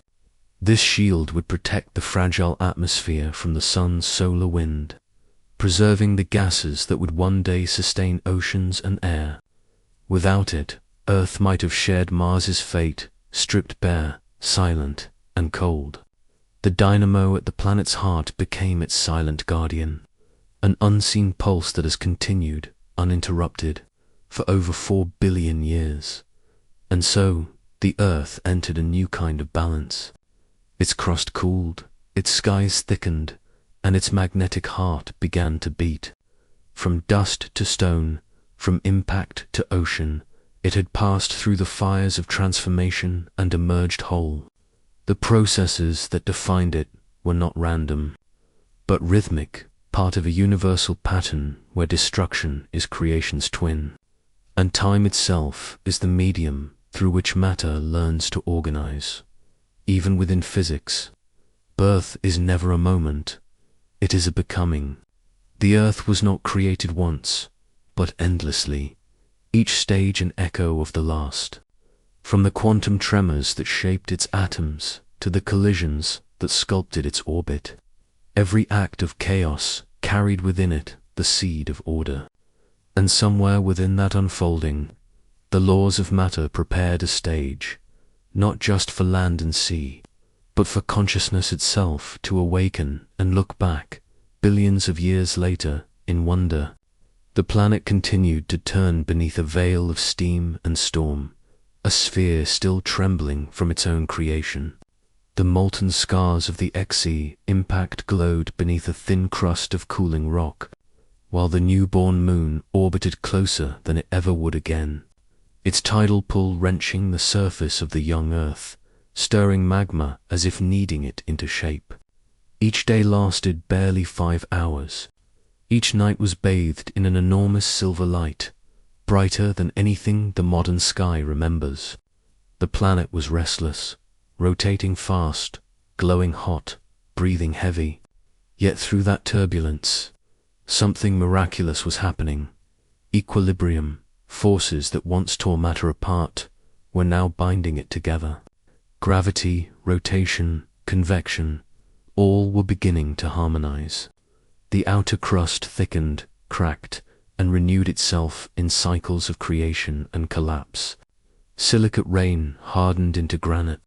Iron sank deeper into the core. Above, The skies seethed with vapor and fire, but below, the first hints of endurance were taking form.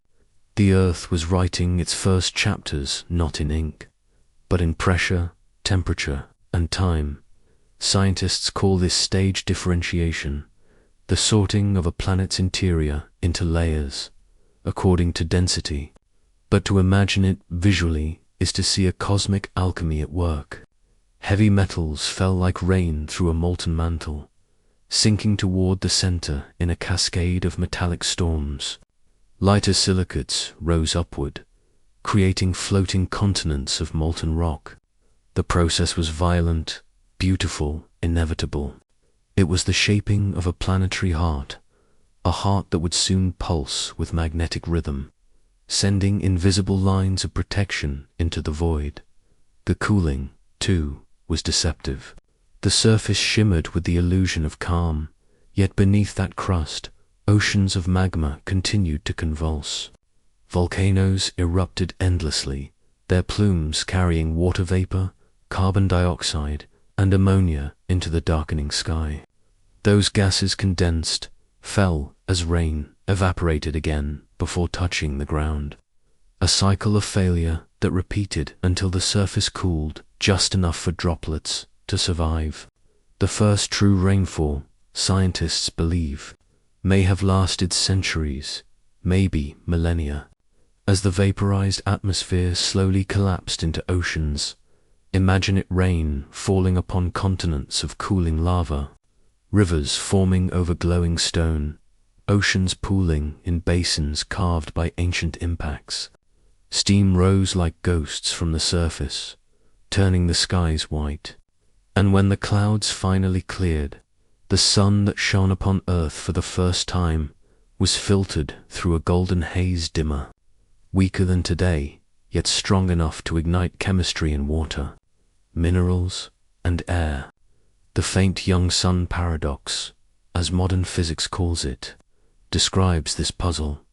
How could early Earth remain warm enough for liquid water when the sun itself was only 70% as bright?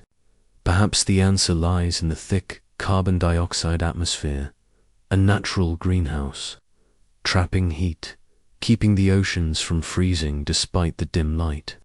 Or perhaps the planet's own geothermal fire, still radiating from its molten heart, provided the warmth needed for life's first molecules to stir.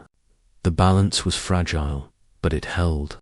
Somehow, through coincidence or cosmic law, the conditions aligned precisely within the narrow corridor where chemistry could breathe. Meanwhile, the moon, Earth's constant companion, played its silent role.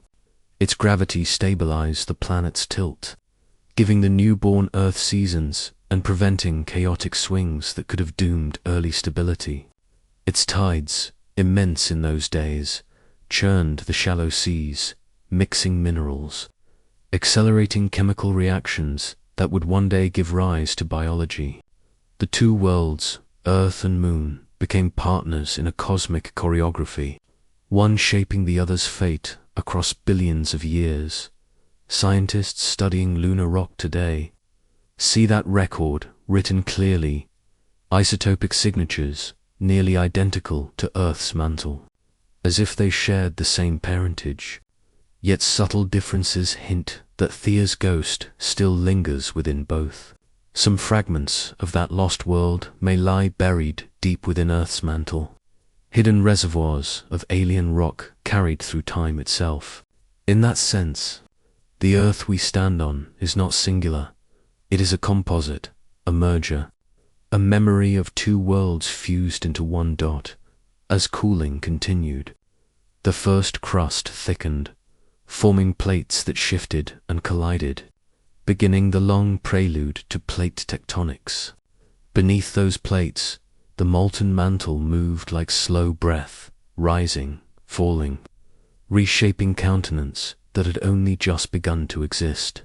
Above, lightning storms raged across the skies, striking the oceans, igniting sparks in the chemical soup of early Earth.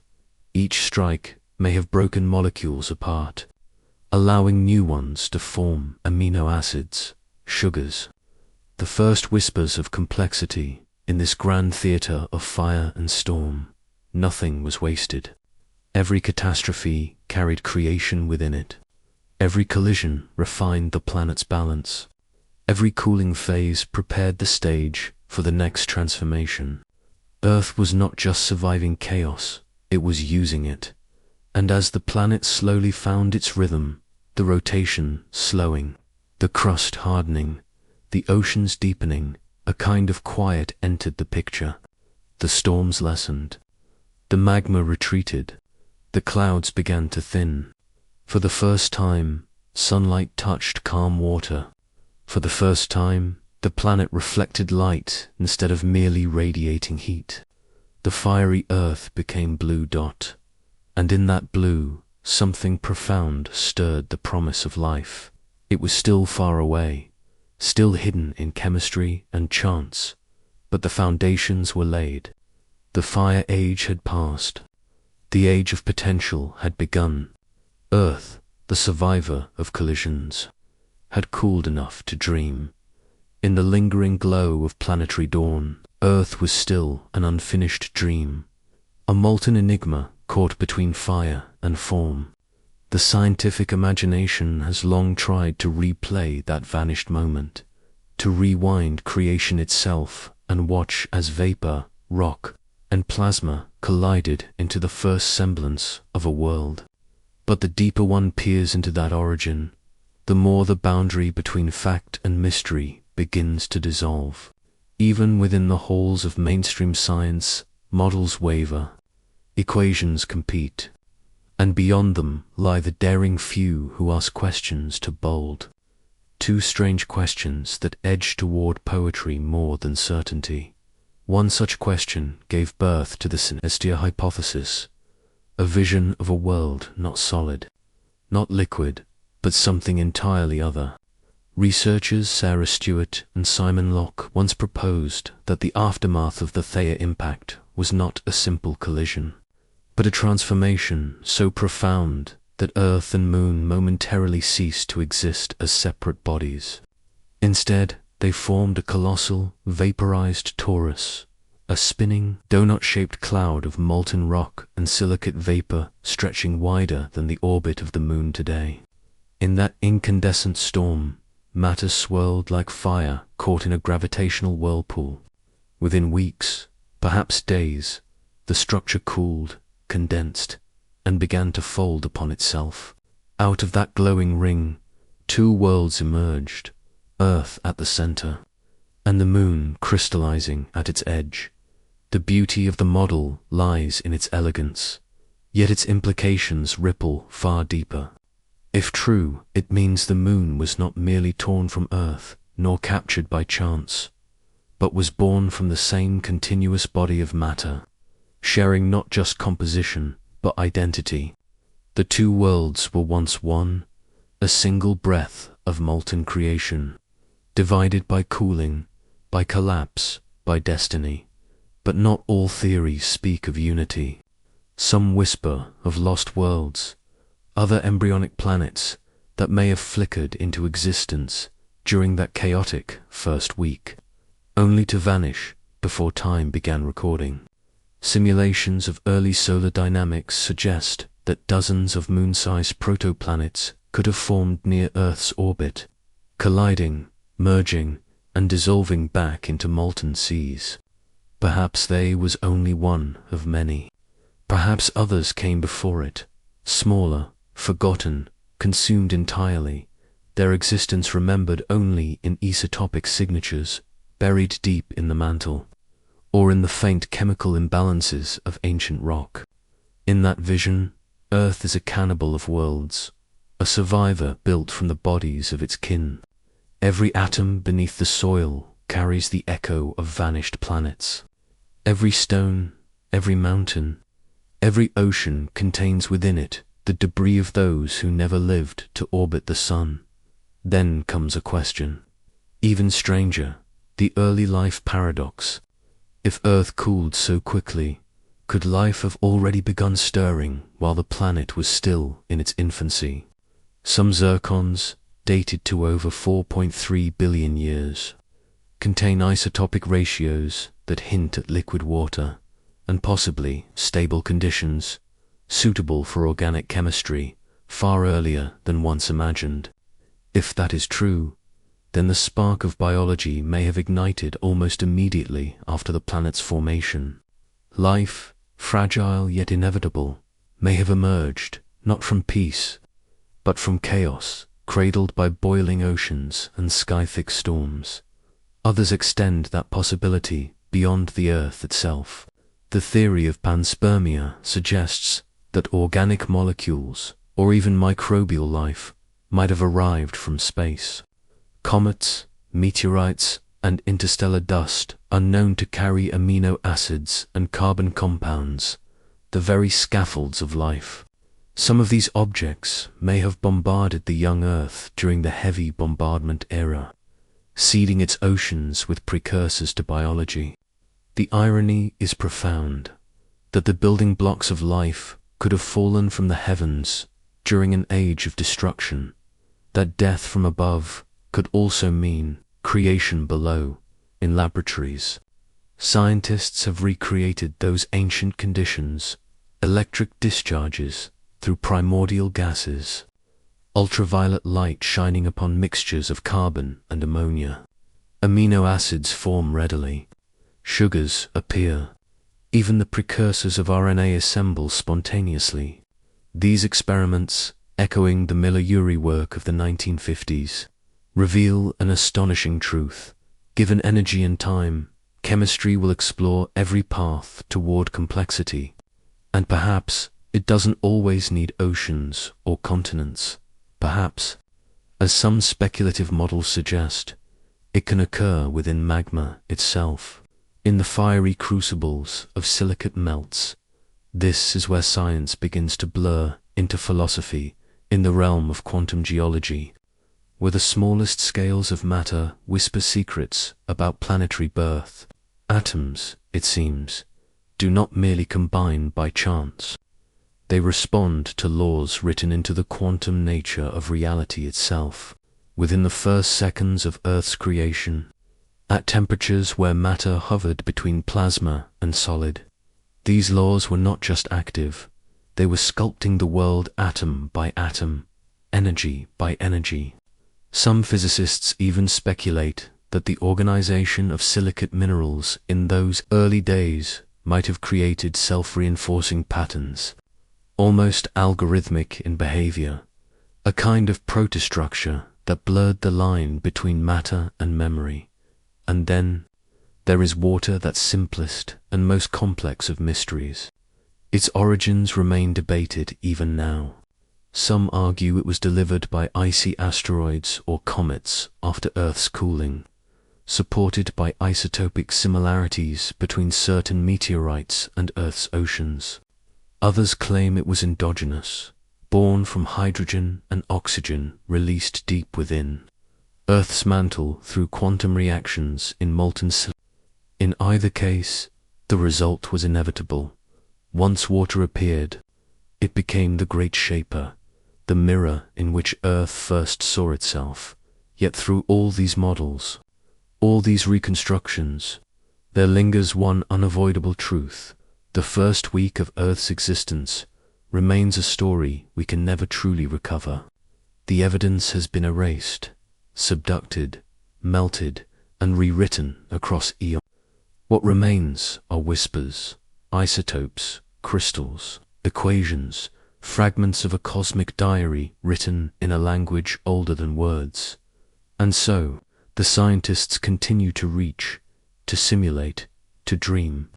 They build worlds in silicon and mathematics, trying to glimpse that first sunrise, that first cooling wave, that first breath of atmosphere. But perhaps the first week of Earth was never meant to be seen again. Perhaps it exists only as a resonance, a memory not in fossils or rocks, but in the physics of the planet itself. The magnetic field, the tides, the continents, all are echoes of that primordial moment. In the end, the story of Earth's birth may not be one of perfect knowledge, but of enduring mystery, a mystery that binds the scientific to the sacred, a reminder that even in the age of data and simulation, there are chapters of existence that remain unrecorded, yet still felt. The first week is one of them.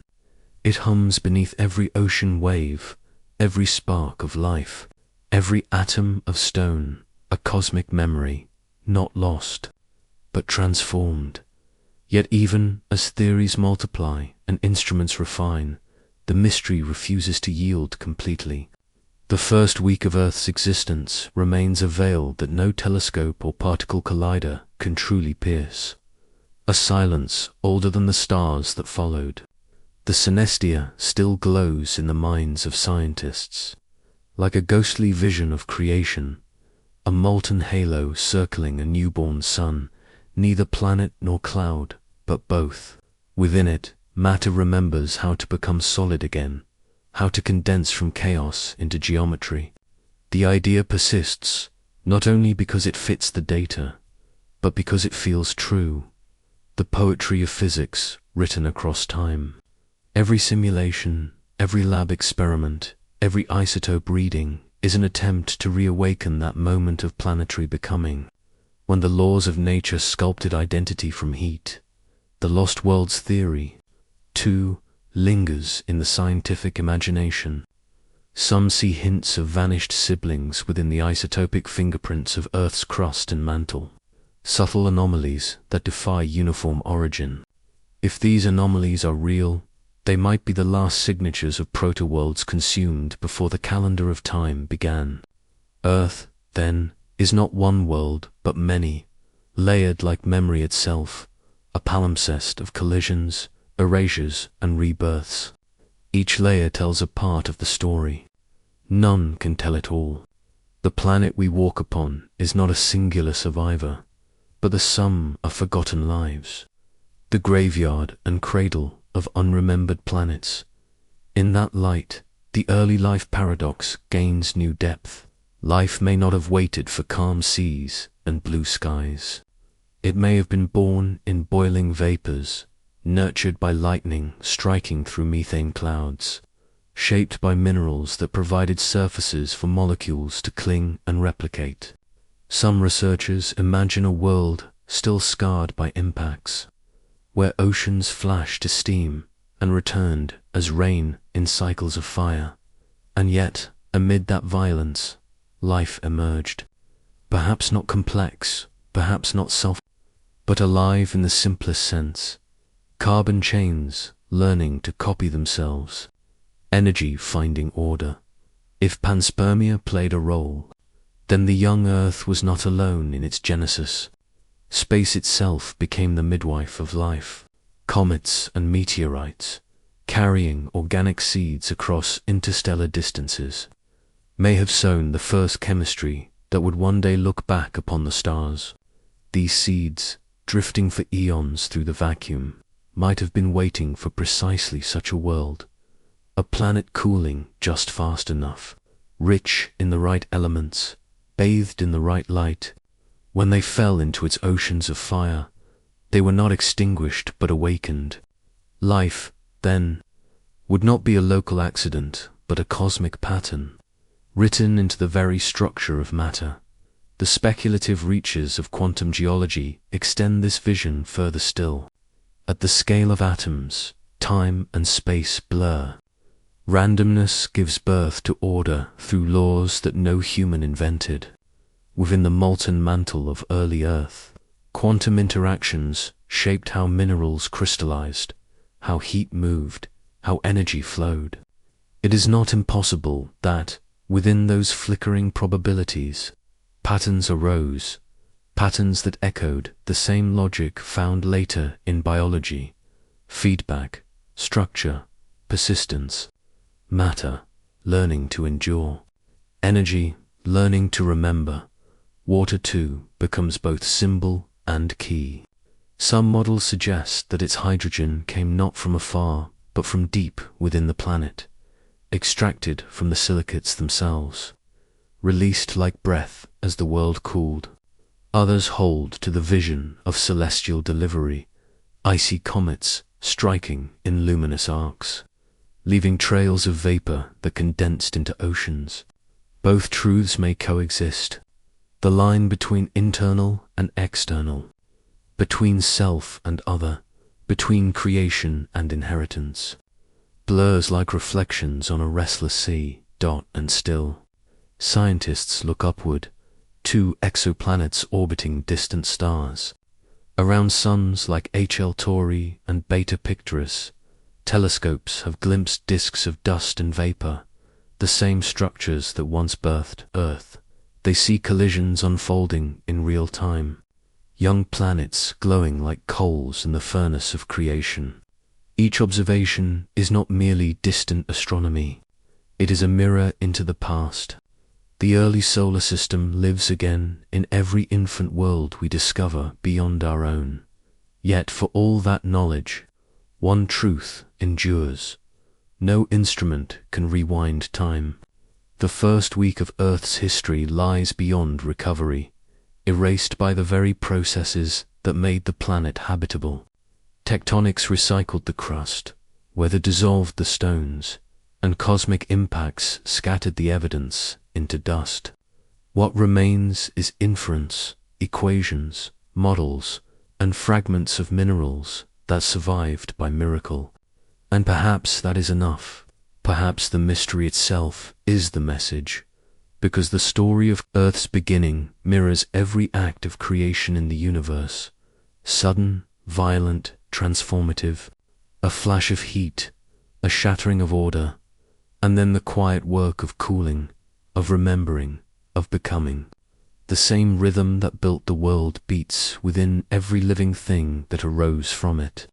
So the scientists continue, their simulations glowing with digital fire, their laboratories humming like miniature stars. They are not only reconstructing geology, they are resurrecting memory. And in every zircon crystal, every isotope ratio, every theoretical model of vapor and light, the same whisper can still be heard. The Earth remembers. It remembers its first breath, its first flame, its first awakening, and through us, its sentient dust, that memory speaks again. You in laboratories, across the planet, fragments of the distant past are being coaxed to speak again. The effort to reconstruct Earth's beginning has become one of the most profound collaborations in modern science, a dialogue between rock, light, and machine. Every grain of dust, every isotope ratio, every simulated impact is a fragment of an ancient language, slowly being translated back into meaning. At the center of this inquiry lies the science of zircon forensics. Within these microscopic gemstones, some older than any surviving rock, geologists have discovered time capsules from an era when Earth was still half molten. These crystals, found in the Jack Hills of Western Australia, are the oldest known materials on the planet, dating back over 4.4 billion years. Using ion probes and atomic scale isotope mapping, scientists read their layered interiors like growth rings in a tree, each ring encoding a whisper from the world's earliest dawn. Ratios of uranium to lead, variations in oxygen isotopes, traces of titanium. Together they tell a story of rapid cooling, early oceans, perhaps even the first rain. From the silence of minerals emerges the faint suggestion that Earth stabilized sooner than anyone once believed. Meanwhile, the Moon continues to serve as our geological archive, untouched by weather, water, or tectonics. Its surface preserves the scars of the same bombardment that once reshaped Earth. Lunar missions, from Apollo to the modern Artemis program, aim not merely to collect dust, but to retrieve chronology itself, to cross-reference the Moon's isotopic timeline with our own. Every lunar grain is a page in the missing book of terrestrial history. Its craters, frozen in place for billions of years, may still contain impact residues identical to those that rained upon our planet in its infancy. The Moon, born of the same cosmic fire as Earth, now orbits as both witness and vault, the only surviving diary of our shared beginning. In sealed planetary simulation labs, the act of creation is rehearsed once more.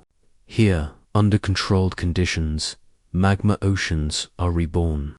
High-pressure chambers replicate the searing atmospheres of a newborn world. Shock lasers reproduce the violence of planetary collisions.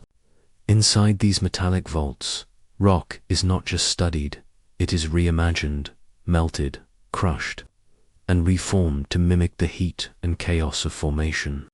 Scientists watch as silicate vapors condense into droplets, as molten iron separates and sinks, as atmospheres evolve from hydrogen to carbon dioxide to oxygen. Each experiment is a controlled echo of the cosmos, a miniature Genesis unfolding in glass and steel. But Earth's story cannot be understood in isolation. Across the galaxy, cosmic dust studies are revealing parallel scenes of planetary birth. Using telescopes like ALMA and the James Webb Space Telescope, astronomers observe young systems, HL, Tauri, TW, Hydri, Beta Pictoris, where disks of dust and gas swirl around infant stars. They see the outlines of planets still gathering mass, collisions sending plumes of vapor into the void.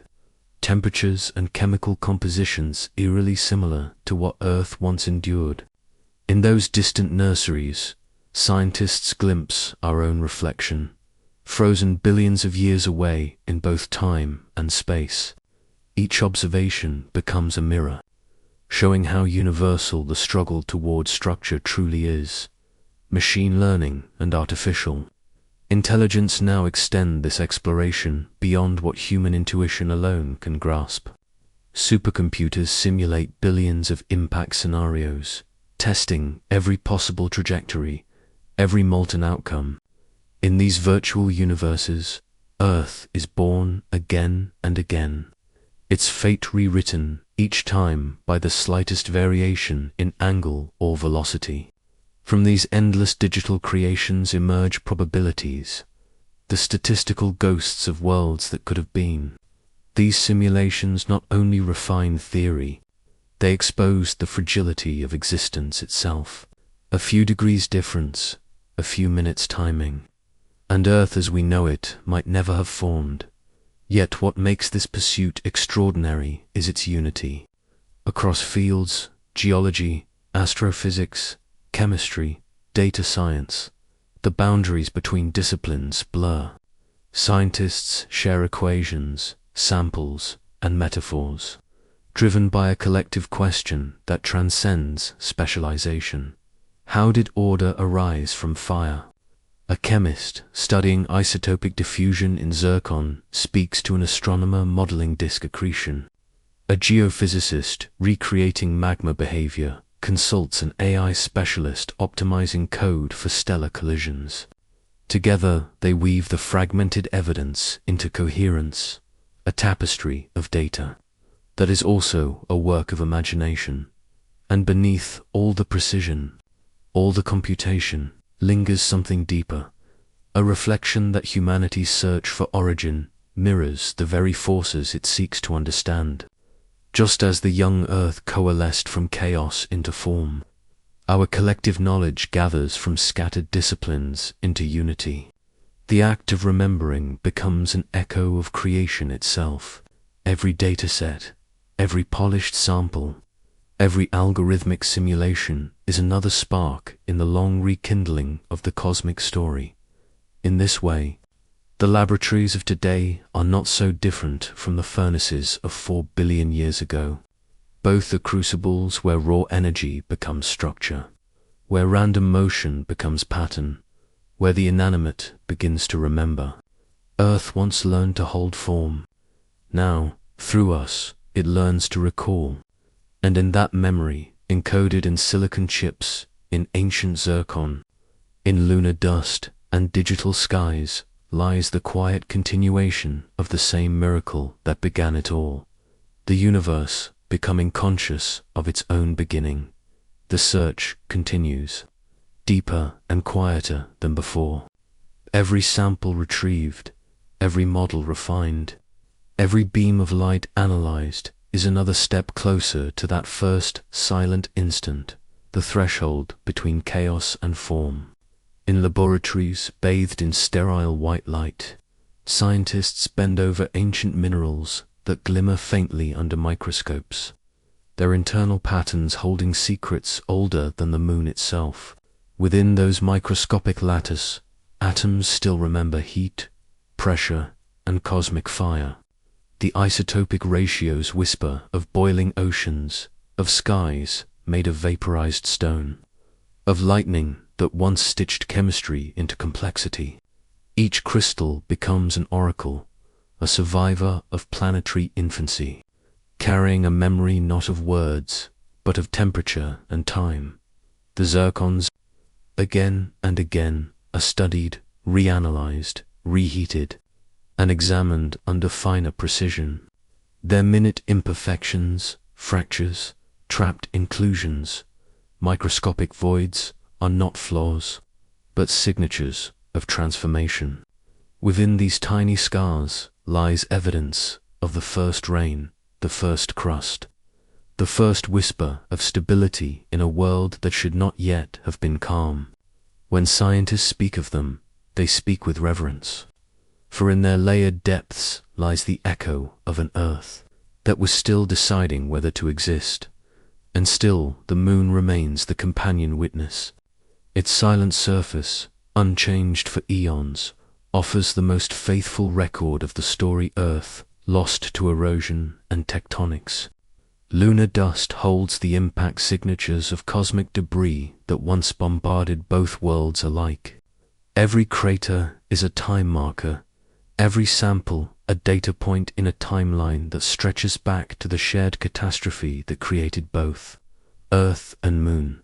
The Artemis missions, building on decades of lunar science, aim to recover untouched regolith from the far side, material shielded from solar wind and Earth's magnetic interference. Within those grains may lie undisturbed cosmic isotopes, the fingerprints of the very environment from which our planet was born in parallel. Supercomputers hum endlessly, recreating the impossible. Trillions of calculations unfold to model the temperature gradients of molten oceans, the angular momentum of colliding worlds, the vaporization of silicate atmospheres. Each simulation births a slightly different Earth, some too massive, some too unstable, some barren, some fractured into multiple fragments. In this digital cosmos, millions of variations bloom and die, leaving behind patterns that hint at what was real. Artificial intelligence refines these models, recognizing symmetry, extracting laws from noise, tracing the hidden mathematics behind creation. The machines become apprentices to nature, rediscovering the same geometry that once sculpted planets from chaos. And yet, even with all this precision, mystery endures. The data, though vast, points toward something ineffable, a threshold that cannot be fully computed. There is a moment between randomness and order that no model can capture. The first instant when matter cohered, when molten dust began to hold shape. Physicists call it a phase transition, but philosophers might call it the birth of being. This frontier, the infinitesimal instant when formlessness becomes form, remains the ultimate unsolved question. Perhaps that is why the search for beginnings holds such weight. It is not merely curiosity, it is longing. A longing to recover what can never be fully known, but must still be felt. Every telescope pointed at a young star system, every probe sent to the lunar surface, every particle collision in a laboratory is an act of remembrance disguised as exploration. Humanity seeks not just to know, but to reconnect, to touch the moment when existence first began to mean something, and still the repetition continues. The same laws, the The same cycles, the same rhythms echo through everything. Heat becomes light, light becomes motion, motion becomes life, and life becomes awareness. Then the process begins again. The memory of creation is not locked in the past. It is alive, unfolding in every instant. The earth is still being created, the universe still expanding, consciousness still awakening.